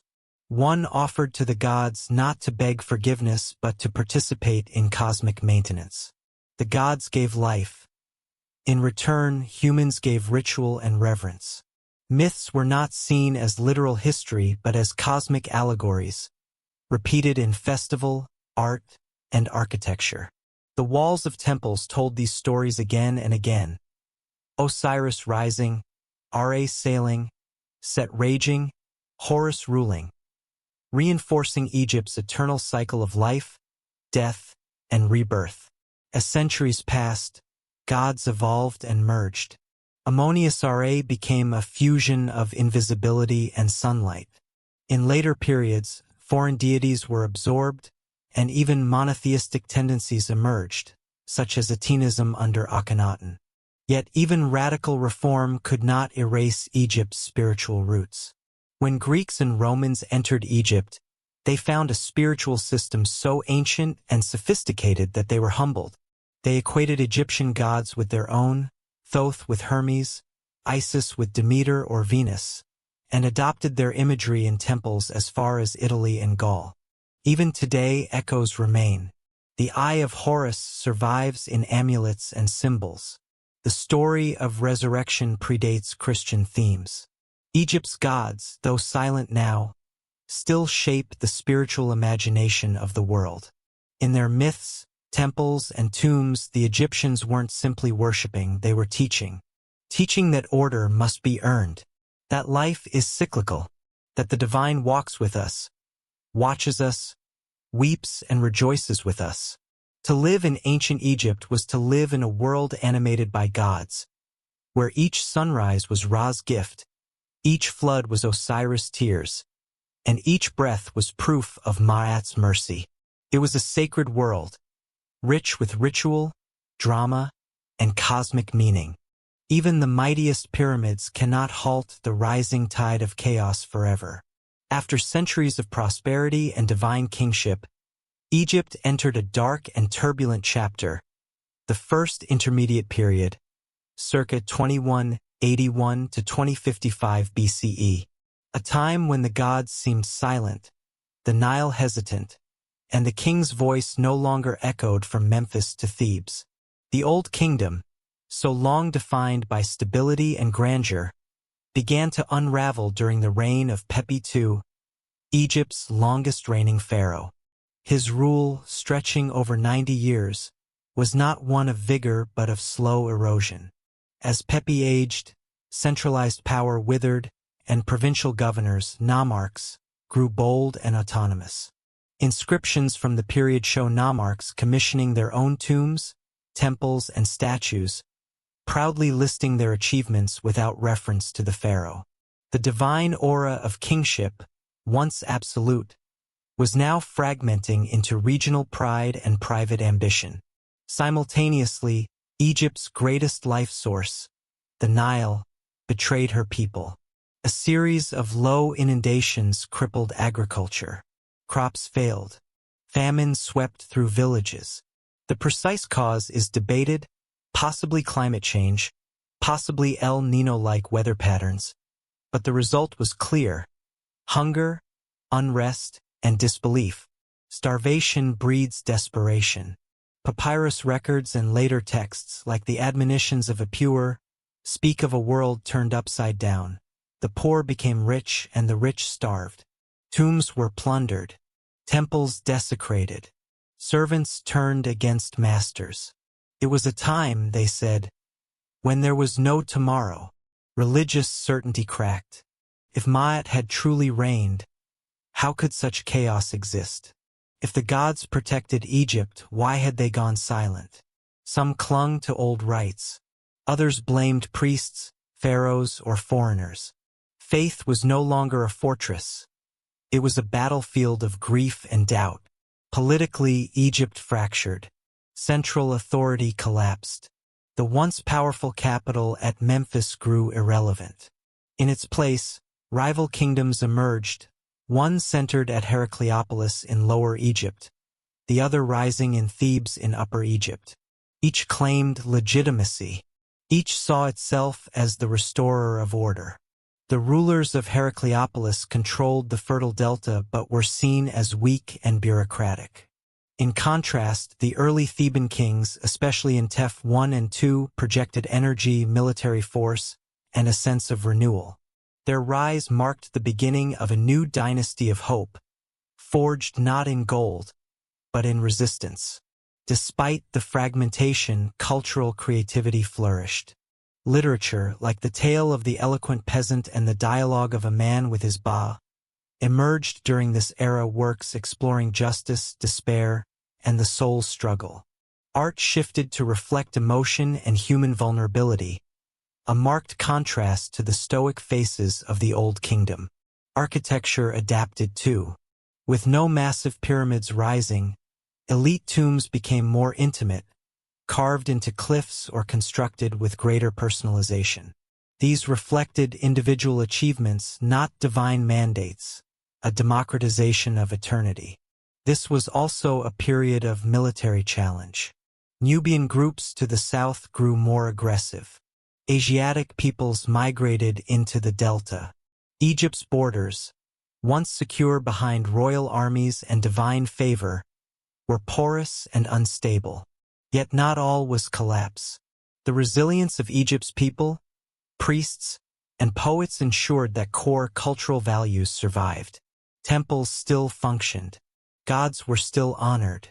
The language of the dead still resonated in funeral rites. Egypt did not die, it endured in fragments. Eventually, the Theban rulers, beginning with Mentuhotep II, began a series of military campaigns to reunify the land. Step by step, region by region, they pushed northward, defeating Heracleopolitan kings and restoring pharaonic rule. It was not just a political conquest, but a spiritual reunification. With Mentuhotep's final triumph, Egypt emerged from the shadows. He declared himself uniters of the two lands, and from Thebes, now a new spiritual capital, he launched the Middle Kingdom, a renaissance of art, governance, and ideology. But the memory of collapse lingered. Middle Kingdom rulers no longer presented themselves as infallible gods, but as shepherds of the people, protectors rather than deities. A new humility entered the image of kingship, shaped by the scars of an empire that had once forgotten its foundations. The first intermediate period was Egypt's first great reckoning, a moment when the divine veil was torn, when gods were questioned, and when survival became an act of defiance. But it was also a crucible, where new ideas, stories, and power structures were born. In the silence after the storm, Egypt remembered something vital, that its strength did not lie only in pyramids or crowns, but in its ability to rebuild from ruin, to weave order from chaos, and to reclaim light from darkness. When Mentuhotep II finally unified Egypt around 2055 BCE, the long night of fragmentation ended. With his victory came the dawn of a new era, the Middle Kingdom, circa 2055 to 1650 BCE. Though less ostentatious than the Pyramid Age, it was no less magnificent. This was Egypt's age of reason, when literature flourished, statecraft matured, and kings ruled not as gods untouchable, but as guardians accountable. From the capital of Thebes, Mentuhotep began rebuilding not just infrastructure, but confidence. Temples were restored, trade routes reopened, and regional governors reigned in. His mortuary temple at Deir el-Bahari, nestled against the cliffs of western Thebes, symbolized his ambition to merge heaven and earth, combining royal tomb and sacred precinct in a single harmonious design. Unlike the grand pyramid builders of the Old Kingdom, Middle Kingdom pharaohs adopted smaller pyramids and rock-cut tombs, emphasizing not scale but meaning. Their art grew more introspective, more refined. Statuary began to show wrinkles, frowns, and weary eyes, a realism that mirrored their burdens and wisdom. A new elite emerged, career officials and loyal bureaucrats who governed with intellect and efficiency. The Middle Kingdom was a triumph not of raw power, but of administrative elegance. Records became more precise, taxation more uniform, laws more consistent. Egypt became not just a land of temples, but a nation of scrolls. The pharaohs of the 12th dynasty, especially Amenemhat I and his son Senusret I, carried this legacy forward. Amenemhat shifted the capital north to Ichtoi, near modern-day Lisht, strategically placed between Upper and Lower Egypt. This location became a symbol of unity, a bridge between past and future. Amenemhat's reign began with tension. He seized power, likely through a coup, and faced assassination attempts. Yet he wrote one of Egypt's most profound texts, the Instructions of Amenemhat, a poetic father-to-son advice that reflected on betrayal, leadership, and legacy. It was a blend of state propaganda and philosophical depth. Senusret I, his son and co-regent, proved a formidable ruler. Under his reign, Egypt saw an explosion of temple building, especially at Karnak, where the cult of Ammonius-Ra began its rise. His artisans carved obelisks, erected sanctuaries, and expanded irrigation canals. He was both warrior and builder, a true steward of Egypt's rebirth. Art and literature thrived. Texts like the story of Sinuhe, the prophecies of Neferti, and the dialogue of a man with his Ba examined exile, fate, morality, and the soul. These were not tales of gods alone, but of men questioning their place in the world, giving us insight into the Egyptian psyche like never before. For the commoner, life was improving. Agricultural productivity rose, canals stabilized crop yields, and peace allowed villages to grow. The Nile's rhythm had returned, and with it came predictability, a return to Ma'at. The people rejoiced not in conquest, but in consistency. Religious life evolved too. Gods became more personal.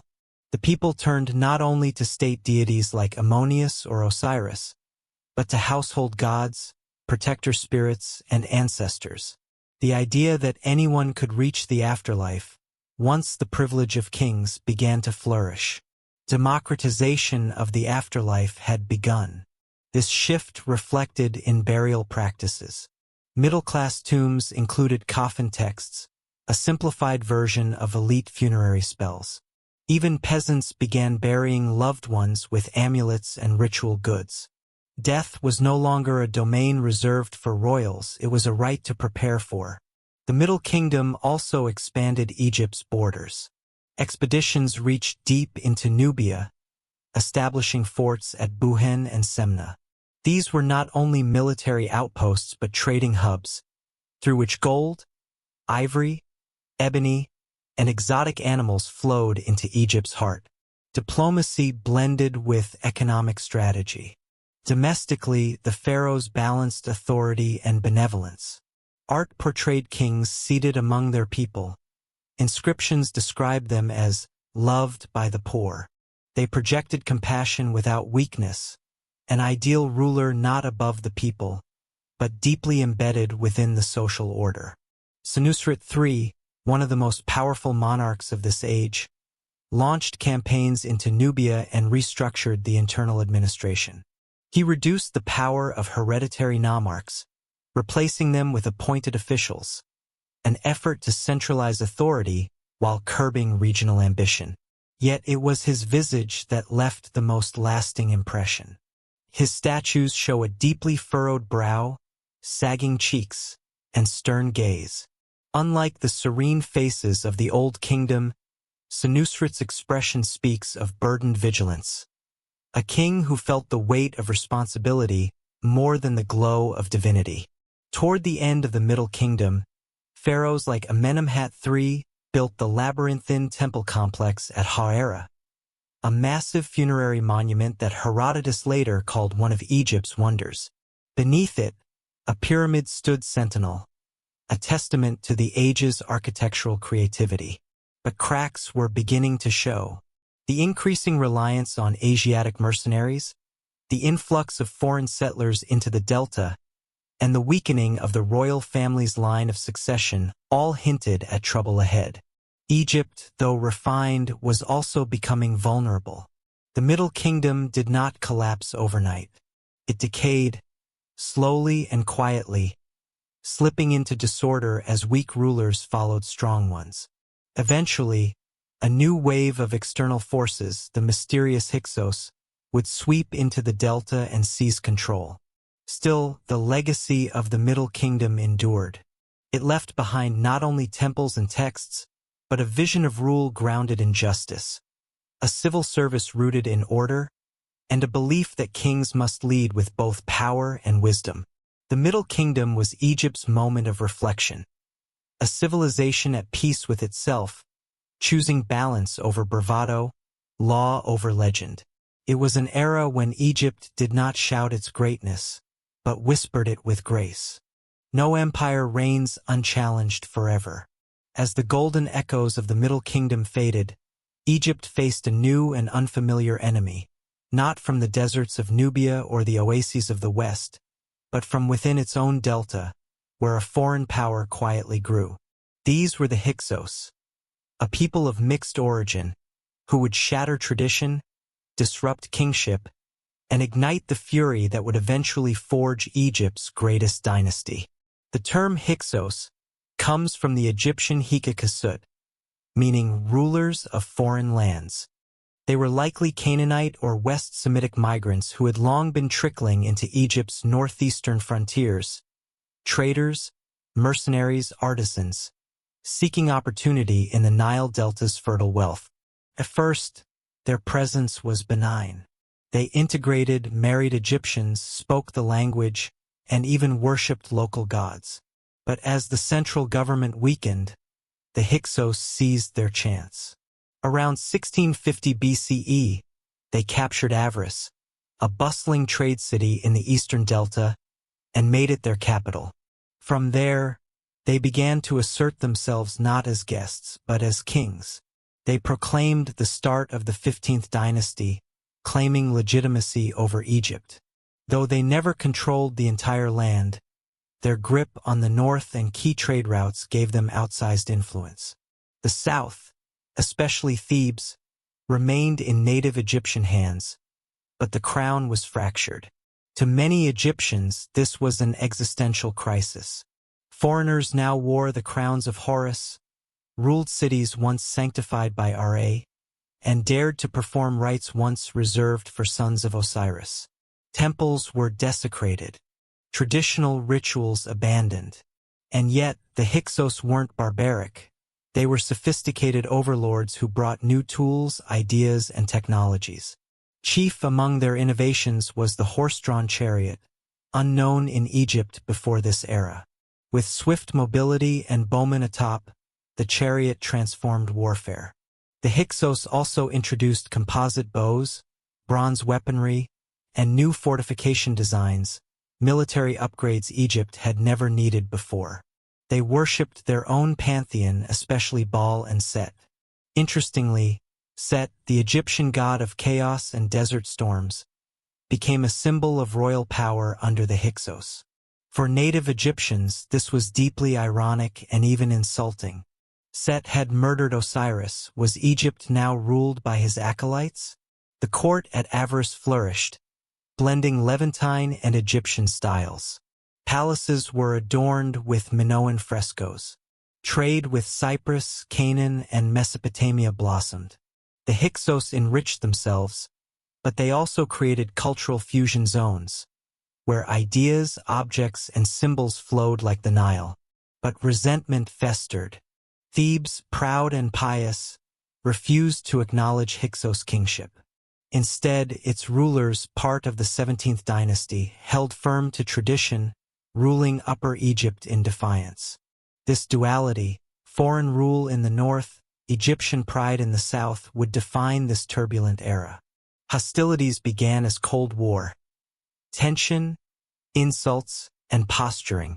A famous letter from the Hyksos king Apipi to the Theban king Seqenenretau demanded that noisy hippos in Thebes be silenced because they disturbed his sleep in Avaris, over 600 kilometers away.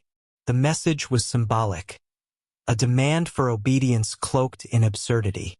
Seqenenretau refused.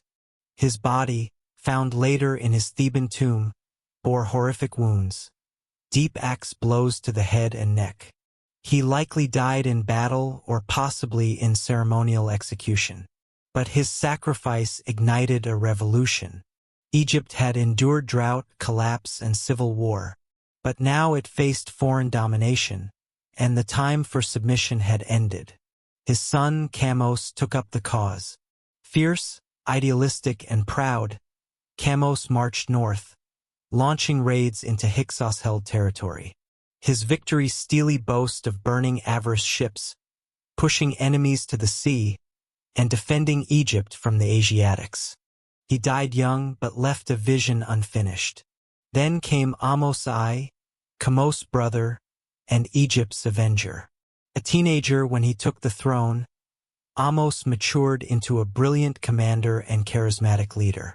After years of training and consolidation, he launched a full-scale campaign to drive out the Hyksos once and for all. The battle was not easy. Avaris was fortified with walls and chariots. But Ahmose adapted. He had learned Hyksos warfare, built his own chariots, trained new infantry, and formed naval units. After a prolonged siege, he captured Avaris and pursued the Hyksos into southern Canaan, annihilating their strongholds. The expulsion of the Hyksos was not merely a military triumph, it was spiritual vindication. Egypt's gods had been insulted, her temples violated. Now, with Ahmose's victory, Maat was restored. The two lands were united again, and foreign chains were shattered. To prevent another occupation, Ahmose did not stop at defense. He pushed Egypt's borders, established buffer zones, and solidified control over Nubia and the Near East. He also restructured the army, rewarded soldiers with land, and elevated commoners into the elite. Egypt was changing and awakening to its new global potential. The Hyksos had been invaders, but they had also been teachers. Egypt learned the value of cavalry, diplomacy, and espionage. And as Egypt entered the new kingdom, it would become an empire, expansive, militarized, and ambitious.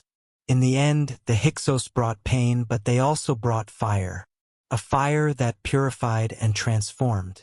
From that fire rose a new Egypt, not as it had been, but as it had never dared to be before.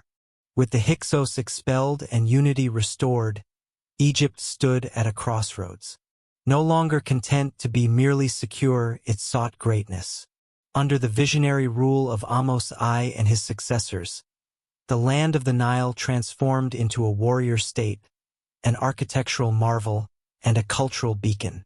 Thus began the New Kingdom, circa 1550 to 1070 BCE. Egypt's most dazzling imperial age. The new pharaohs were different. They had tasted humiliation and vowed never again. Egypt had learned from its occupiers, and now it turned its gaze outward, not to protect, but to conquer.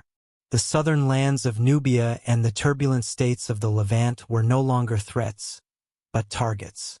The Nile no longer ended at Egypt's southern border.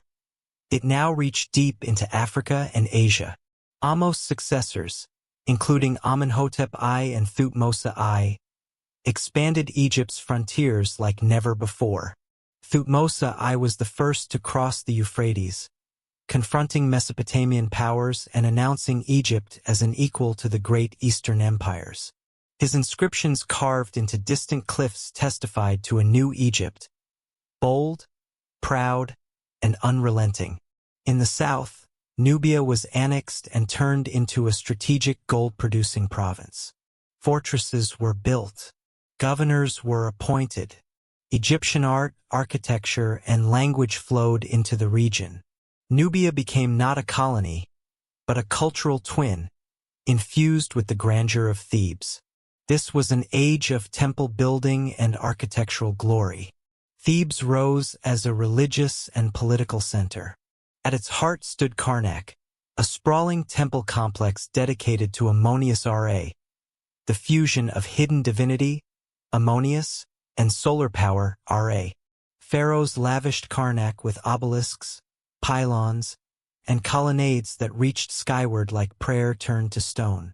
Ammonius Ra became more than a god. He was empire personified. The pharaoh was now his chosen son, his sword and voice. Egypt's imperialism was sanctified.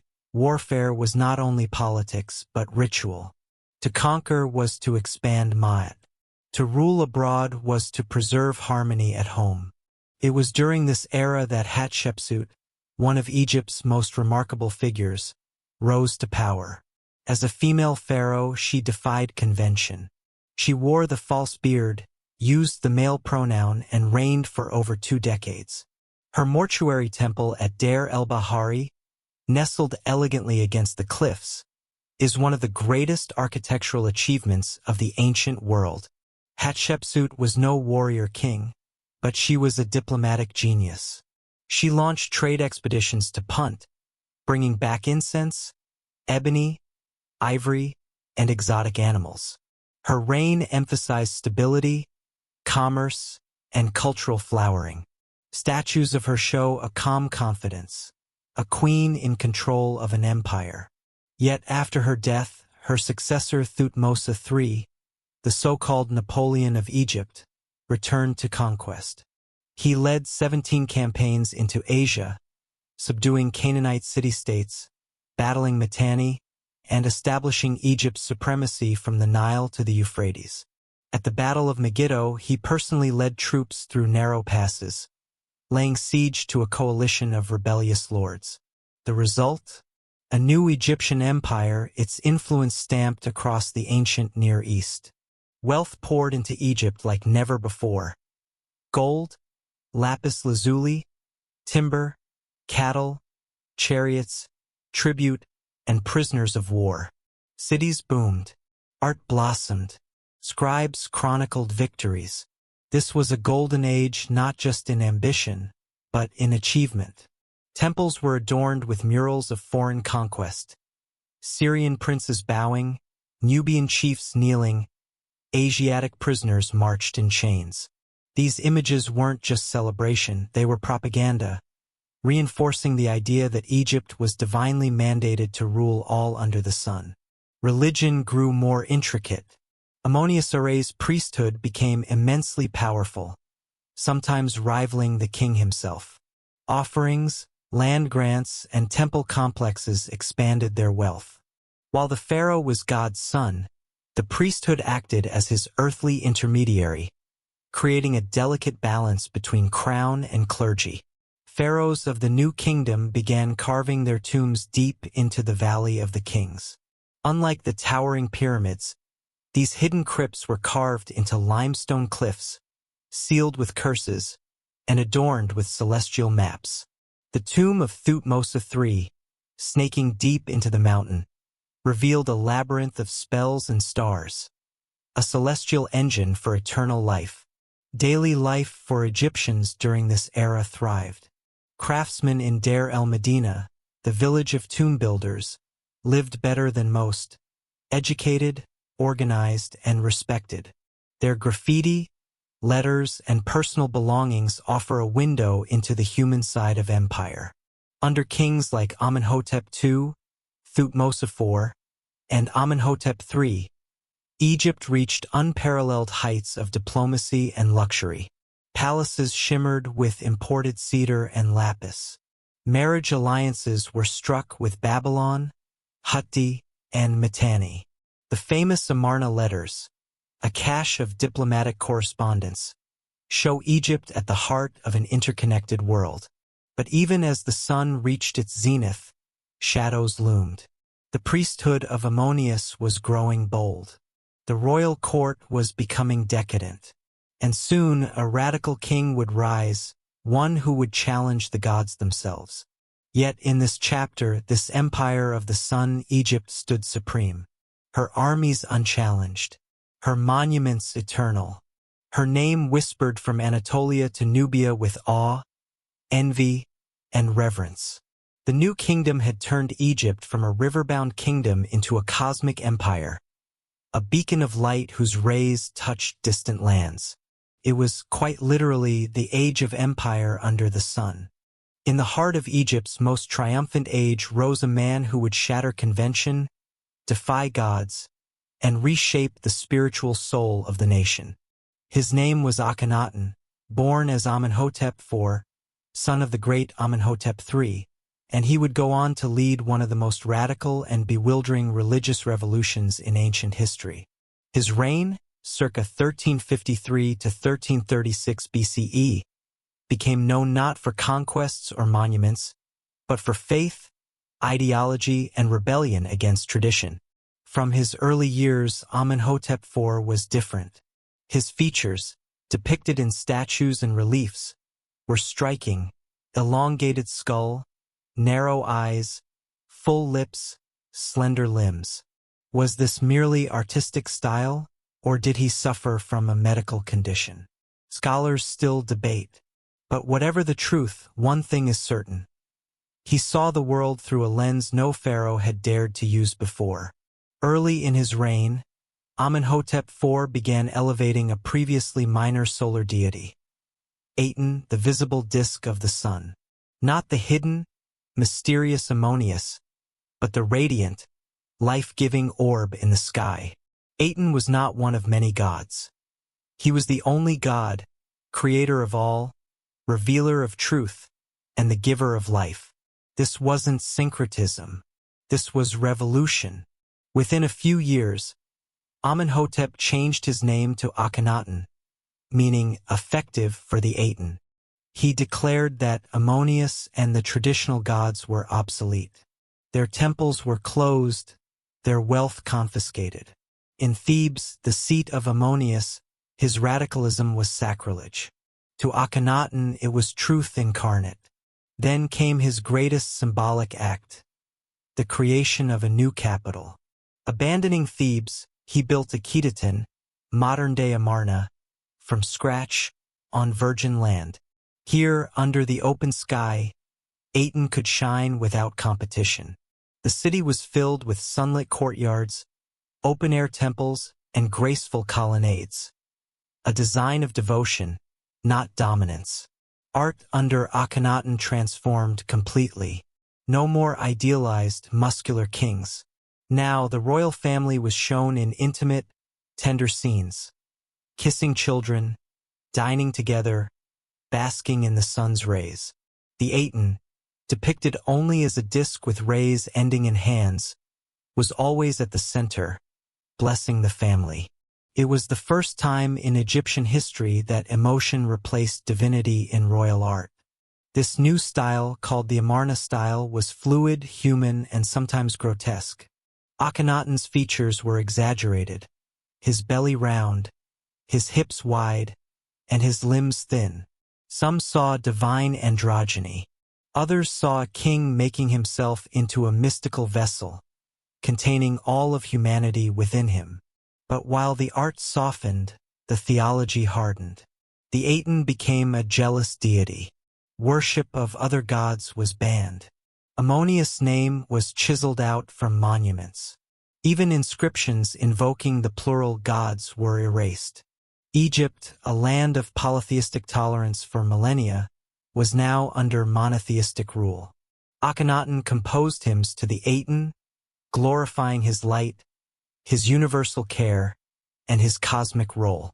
One such hymn eerily echoes later religious texts, describing a God who knows the hearts of all men, who created foreign lands and people, and who provides life even to those beyond Egypt. It was the first theological leap toward universalism in recorded history. Yet the revolution came at a cost.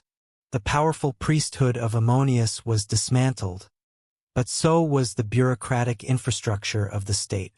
Resources were redirected to Akhenaten.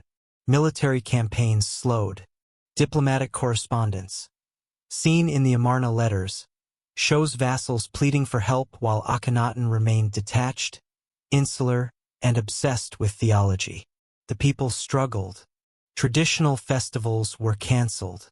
Temples closed. Gods they had worshipped for generations were declared false. Tomb workers and villagers grumbled in silence. For all its spiritual beauty, Akhenaten's regime was culturally disorienting and economically unsustainable. Only one person stood beside him with equal visibility: Nefertiti, his queen. Beautiful, intelligent, and powerful, she appeared alongside him in rituals, her own name linked to Aten's favor. In one period, she even disappeared from records, possibly ruling as co-regent or successor. Her legacy remains as mysterious as it is luminous. Toward the end of Akhenaten's reign, something shifted. Perhaps resistance grew. Perhaps he aged, weakened, or lost support. The Atenist dream began to crack. After his death, a short-lived ruler named Smenkhare may have taken the throne, possibly Nefertiti under another name, but the tide was turning.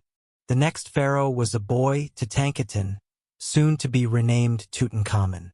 Under him, the old gods were restored. Thebes reclaimed its status. Ammonius returned in glory. Akhenaten was abandoned, its monuments buried by sand and politics alike. The Aten was silenced. Later pharaohs would erase Akhenaten's name from king lists.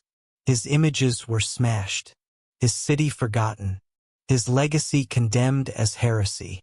Egypt wanted no memory of the heretic king who tried to make the sun the only god. Yet modern historians view him differently. Akhenaten was no madman. He was a visionary, flawed, isolated, and extreme, but deeply philosophical. He asked questions few dared to utter. What if there is only one divine force? What if the gods are not plural but singular? What if light itself is sacred? His experiment failed politically, but it remains spiritually profound. In a world of ritual, tradition, and rigid hierarchy, Akhenaten saw something radiant and universal, and tried, however briefly, to shape a world around that light. In the wake of Akhenaten's theological tempest, Egypt stood fractured.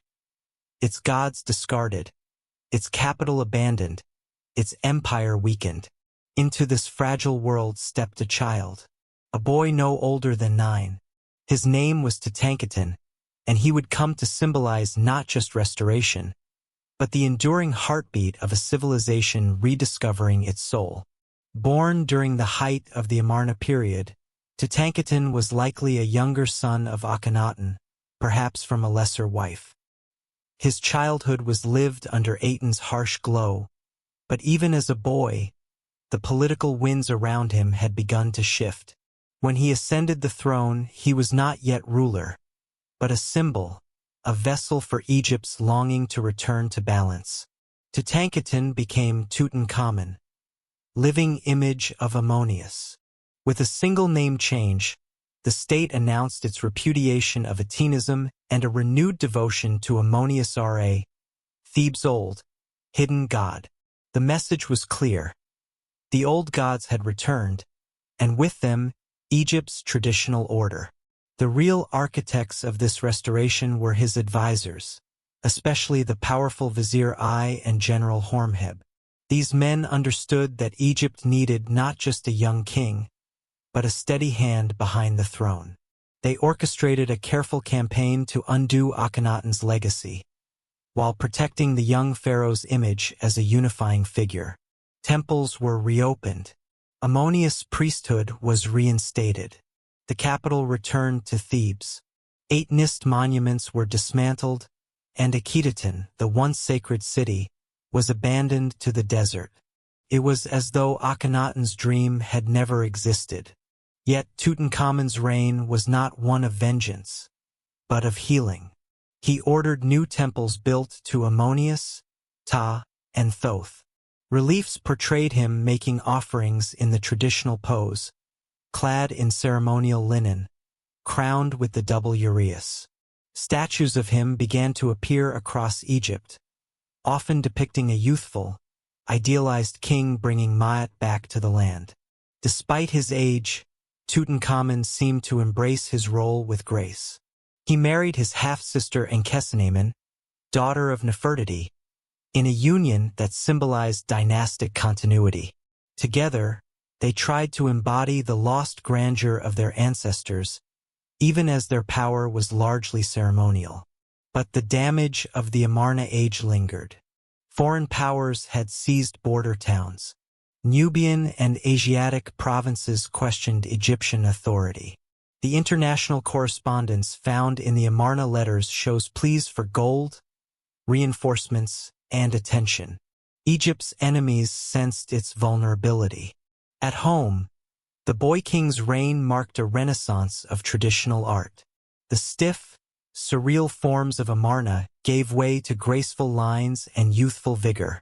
Artists rushed to blend the spirituality of the past with the intimate realism of the recent present. Tomb walls glowed once more with images of gods, eternal fields, and solar boats sailing toward rebirth. But Tutankhamun's health was poor. Studies of his mummy reveal a clubbed foot, a cleft palate, and signs of malaria. Some believe he suffered from genetic conditions due to royal inbreeding, a practice that narrowed divine bloodlines but carried fatal consequences.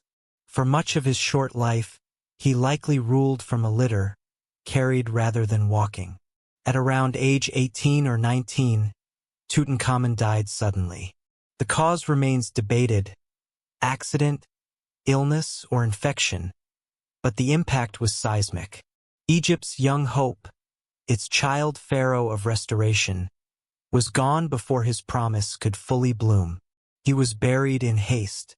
His tomb in the Valley of the Kings was small, possibly intended for a lesser noble.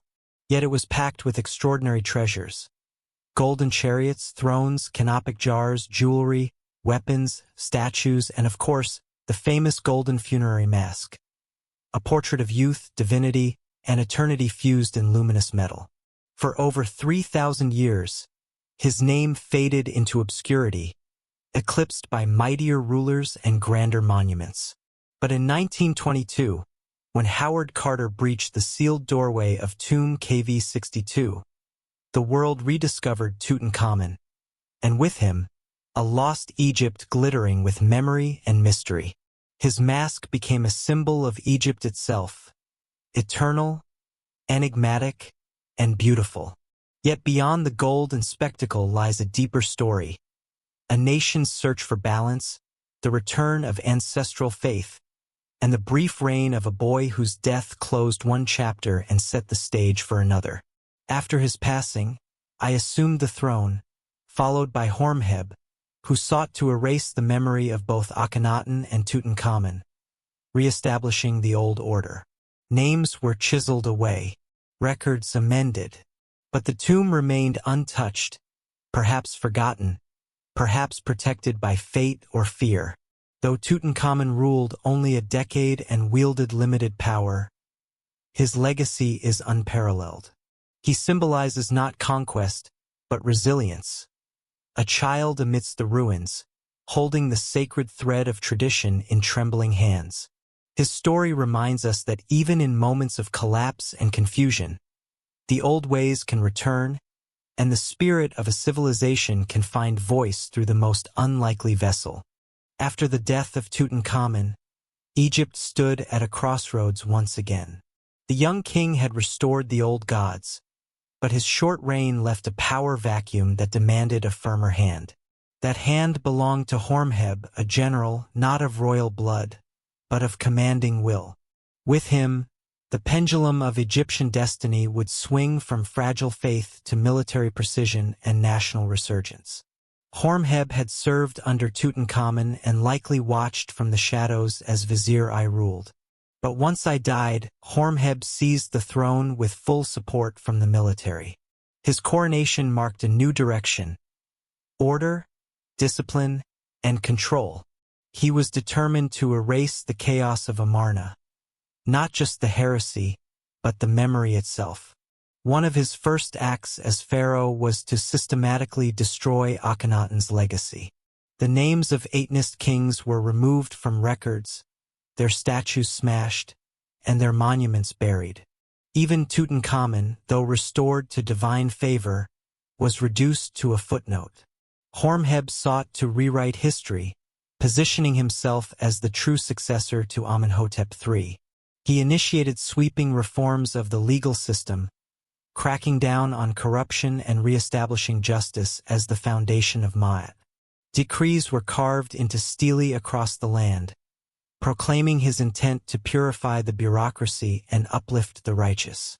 Egypt, under Horemheb, was being disciplined back into greatness. Though a civilian king in name, Horemheb was at heart a general. He strengthened the army, restructured command hierarchies, and ensured that Egypt would never again fall due to internal weakness.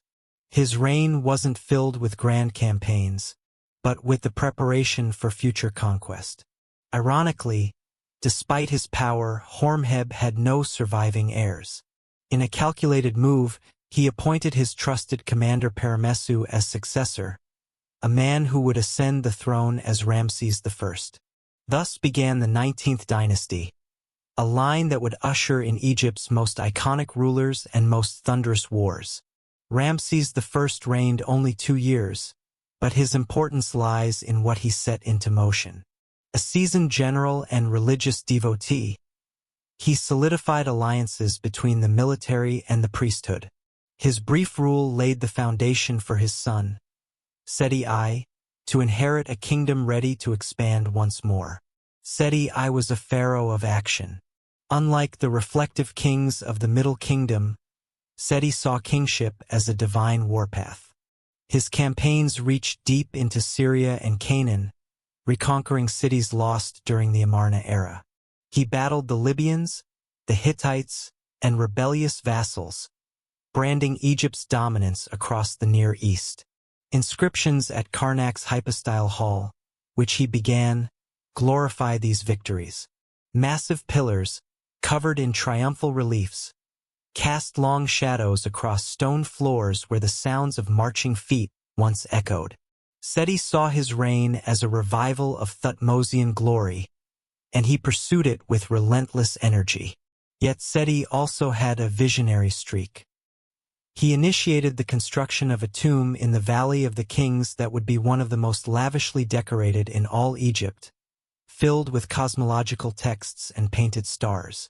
He blended brutal conquest with celestial wonder, ruling with both sword and stylus.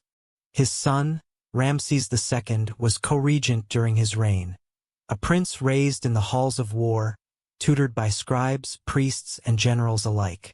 By the time Seti I died, Ramses was ready, and the stage was set for the most celebrated pharaoh in Egyptian history to ascend the throne. But Horemheb's vision still loomed large. His insistence on restoring the past had planted seeds of pride and ambition. With each campaign and monument, Egypt was not merely reclaiming territory.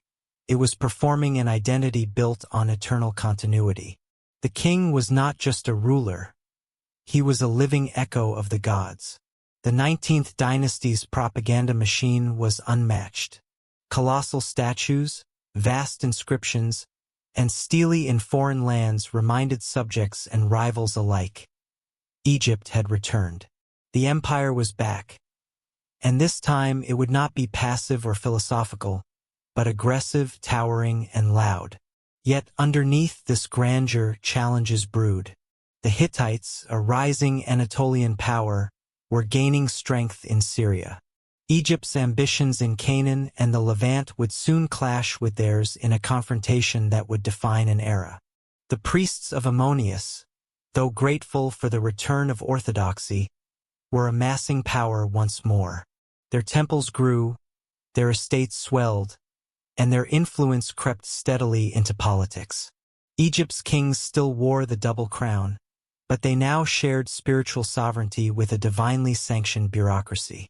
Despite these tensions, this moment under Horemheb, Ramses I, and Seti I was Egypt's reconstruction age. Like a phoenix from Akhenaten's ash-covered temples, the old ways had not only returned, but evolved into an empire of iron and gold. The restoration of order came at a cost: historical erasure, suppression of ideas, and a return to centralized dogma. But for Egypt, it was necessary. It allowed a civilization battered by ideology to reclaim its identity through discipline, conquest, and pride. As Seti I passed the baton to Ramses II, Egypt stood poised to etch its story into stone once more, not as a kingdom remembering past glory, but as an empire prepared to claim it anew. Among all the rulers of ancient Egypt, one name echoes louder than the rest: Ramses II, known to the Greeks as Ozymandias, and to the Egyptians as Usermator Setipenra, keeper of Maat, chosen of Ra. He reigned for an astonishing 66 years, circa 1279 to 1213 BCE, a span so long and glorious that it blurred into legend. To his people, he was not merely a king, he was the pharaoh of eternity. Born into privilege as the son of Seti I, Ramses was groomed from childhood for rule. By age 15, he was a prince commanding armies. He had witnessed the intricacies of diplomacy, the burden of legacy, and the sacred weight of kingship. When he ascended the throne, Egypt was strong, but Ramses had no intention of simply maintaining power. He sought immortality through action. He began by building temples, statues, cities, and stories. Nowhere is his ambition more visible than at Abu Simbel, where 4 colossal statues of Ramses glare out over the Nile, each one nearly 70 feet tall. Carved into the cliffs of Nubia, this monument was not only a temple to the gods, it was a temple to his own divine image. But Ramses was not content to rule in peace. In his early years, he set his sights on the ancient enemy, the Hittite Empire, whose influence in Syria clashed with Egypt's northern ambitions. The result was one of the most famous battles in ancient history, the Battle of Kadesh. Taking place around 1274 BCE near the Orontes River, the Battle of Kadesh was a bold, complex, and nearly disastrous engagement. Ramses led 4 divisions northward, confident and brash. But the Hittites, under King Muwatalli II, ambushed his lead divisions, scattering the Egyptian forces.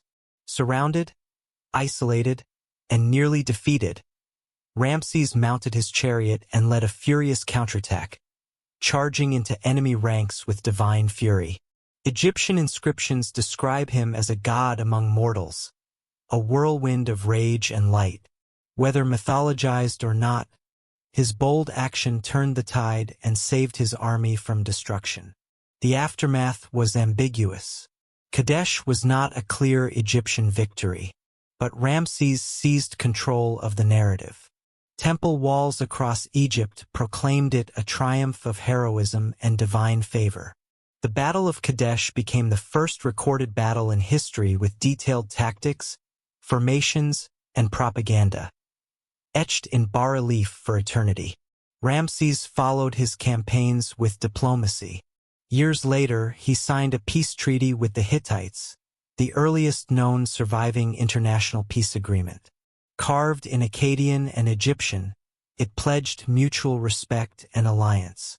To seal the accord, Ramses married a Hittite princess, a rare gesture of diplomacy that elevated Egypt's global standing. While war brought him glory, construction brought him immortality. He expanded the Temple of Karnak, adorned Luxor, and commissioned the magnificent Ramesseum, his mortuary temple in Thebes, where statues of him dwarfed even those of gods. His name was inscribed on more monuments than any other pharaoh in history. His images were omnipresent, chiseled into cliffs, painted onto tombs, carved into obelisks. He depicted himself offering ma'at to the gods, smiting enemies, riding chariots, or seated as a living god. To his people, he was more than a man. He was Egypt itself. Ramses also focused on domestic prosperity. He initiated vast irrigation projects, granaries, and administrative reforms. He built a new capital, Pyramis, in the Nile Delta, a sprawling city of canals, palaces, and military bases. It became the nerve center of the empire and a symbol of his unrivaled authority. He was also a man of family. He fathered over 100 children, had numerous wives, including the beloved Nefertari, whose tomb in the Valley of the Queens is a masterpiece of sacred art. Their love was immortalized in imagery that still stuns with its grace and intimacy. The tomb of Queen Nefertari, painted with scenes of her journey through the underworld, is considered one of the most beautiful in Egypt. Ramses, in carving it, honored not just her, but the divine feminine, elevating her to near-equal status beside him. In his later years, Ramses became a living legend. He lived so long that many of his subjects had known no other king. Foreign emissaries trembled before his name. His statues multiplied. His memory became state ideology. But time is relentless, even to gods. As Ramses aged, Egypt's power slowly waned. Grain shortages, regional unrest, and the rising power of the sea peoples loomed. Yet Ramses, ever defiant, reigned to the very end, dying at nearly 90 years old, his body preserved and later found with locks of red hair still intact. His death left a colossal void. His son Merneptah succeeded him, but no one could match the sheer scale of his reign. Ramses had become myth while alive, and myth is hard to follow. Centuries later, poets and kings would marvel at his memory. The Greek traveler Diodorus Siculus spoke of him as a universal conqueror. The poet Shelley, in his sonnet Ozymandias, captured the irony of his fading monuments. But in truth, Ramses had already succeeded. His fame did not die, it multiplied. Ramses II was not the greatest general, nor the wisest philosopher, but he was the ultimate image-maker.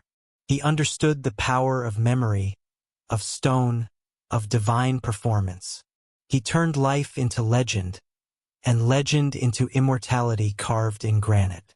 Ramses II's death marked not only the end of a magnificent reign, but the beginning of a long, slow descent for Egypt's empire. His successors would inherit his grandeur but struggle to uphold his strength. The gods remained, the temples still stood, but beneath the stone and gold, cracks had begun to form in the very bedrock of Egyptian power. His immediate successor, Merneptah, inherited a kingdom creaking under the weight of its own glory. Though capable, he faced challenges Ramses had delayed but never resolved. Drought gripped parts of the empire, harvests failed, and unrest began to flicker across the provinces. Foreign threats reemerged. The Sea Peoples, mysterious warrior groups from the Mediterranean, began moving along the coasts, raiding settlements and destabilizing kingdoms across the Near East. Merneptah defeated them once in a fierce battle in the Western Delta, recording his victory on the Israel Stele, the first Egyptian mention of a people called Israel. But these were not isolated threats. A great migration of peoples, combined with climatic shifts and internal strife, created the perfect storm. Egypt, long insulated by deserts and oceans, now felt the pressure of a collapsing world order. The 20th dynasty rose under Setnacht, followed by Ramses III, often considered the last great pharaoh of the new kingdom. He reigned during a time of chaos, fending off Libyans, internal revolts, and yet another major attack by the Sea Peoples, whom he famously repelled in a massive land and naval battle. Ramses III's inscriptions at Medinet Habu depict this moment with dramatic clarity. Chariots, spearmen, archers, and entire fleets colliding in a desperate struggle to defend the delta. It was a military triumph, but it came at a cost. The economy, strained by war and bureaucracy, began to collapse. Food shortages became common. Tomb workers at Deir el-Medina, once loyal and well-compensated artisans, staged the first recorded labor strike in history, a sign that even sacred duties could no longer silence growing despair. Inflation soared. Bronze became scarce. Grain was hoarded. Corruption flourished in the bureaucracy. Even in death, Ramses III faced betrayal. Evidence suggests he was assassinated in a palace conspiracy, possibly involving his own wives and sons. After his death, the royal line fractured. Multiple kings named Ramses ruled, but with decreasing authority. Their monuments shrank in size, their reigns shortened, and their ability to project power diminished year by year. The priests of Ammonius, once obedient servants, now rivaled the pharaohs in influence. In Thebes, the high priest of Ammonius began acting like a king, controlling vast temple lands, issuing decrees, and commanding armies. Egypt, once unified under divine monarchy, split in spirit and function. In the north, power consolidated in the delta. In the south, Theban priests governed independently. Though pharaohs still sat on the throne, they were often figureheads. The gods remained on their pedestals, but the state was hollowing out beneath them. Tomb robbery, once an unthinkable blasphemy, became rampant. Even the sacred Valley of the Kings was not spared. Pharaohs had once spent lifetimes building their eternal homes, only for them to be violated within decades. A tragic metaphor for a civilization losing faith in its future. Despite the decline, artistic and religious life persisted. Temples were still built, hymns still sung, scrolls still written. But the energy of innovation, ambition, and cosmic order that once defined the new kingdom had waned. Egypt was now looking backward rather than forward. Foreign influence crept in. Libyan mercenaries became governors. Nubian chieftains grew bolder.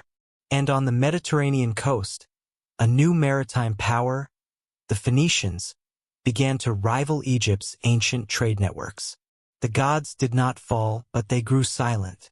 The great rituals, once attended by kings and watched by masses, became smaller, more symbolic, as the empire turned inward, unsure of its place in an increasingly hostile world.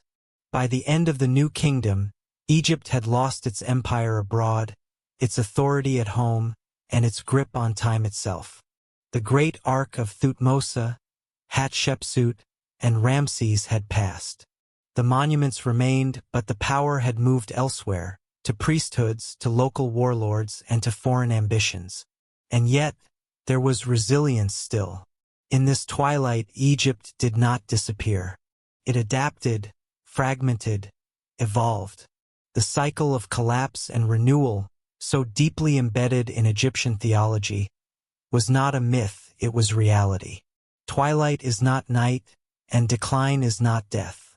The gods of Egypt would rise again in different forms, under different kings.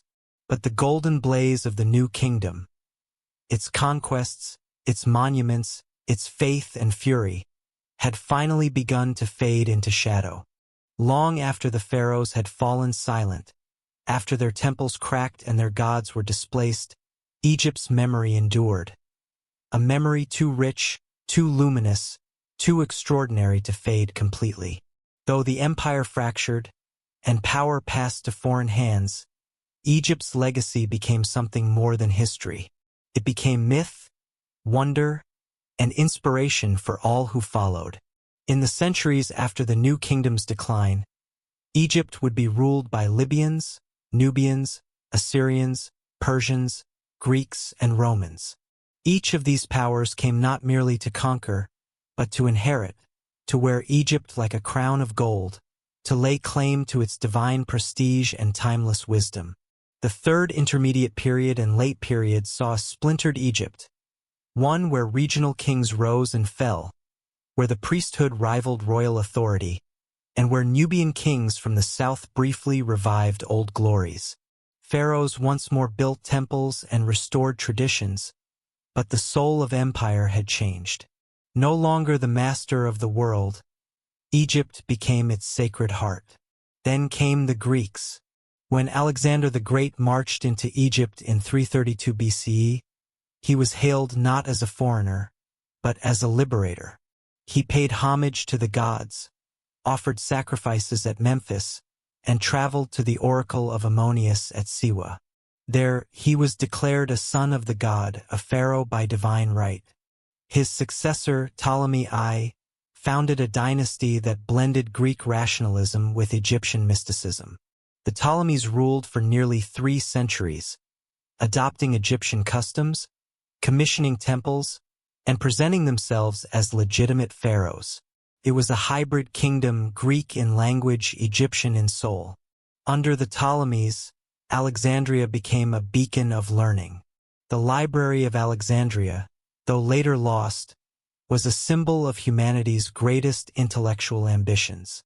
Egyptian science, medicine, astrology, and theology influenced Greek thought and shaped the future of Western civilization.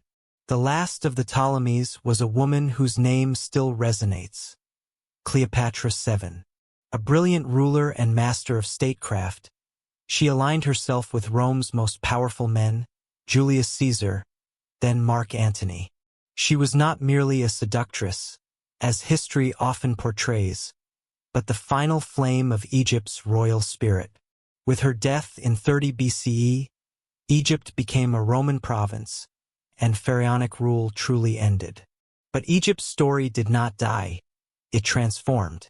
Roman emperors continued to build temples in the Egyptian style.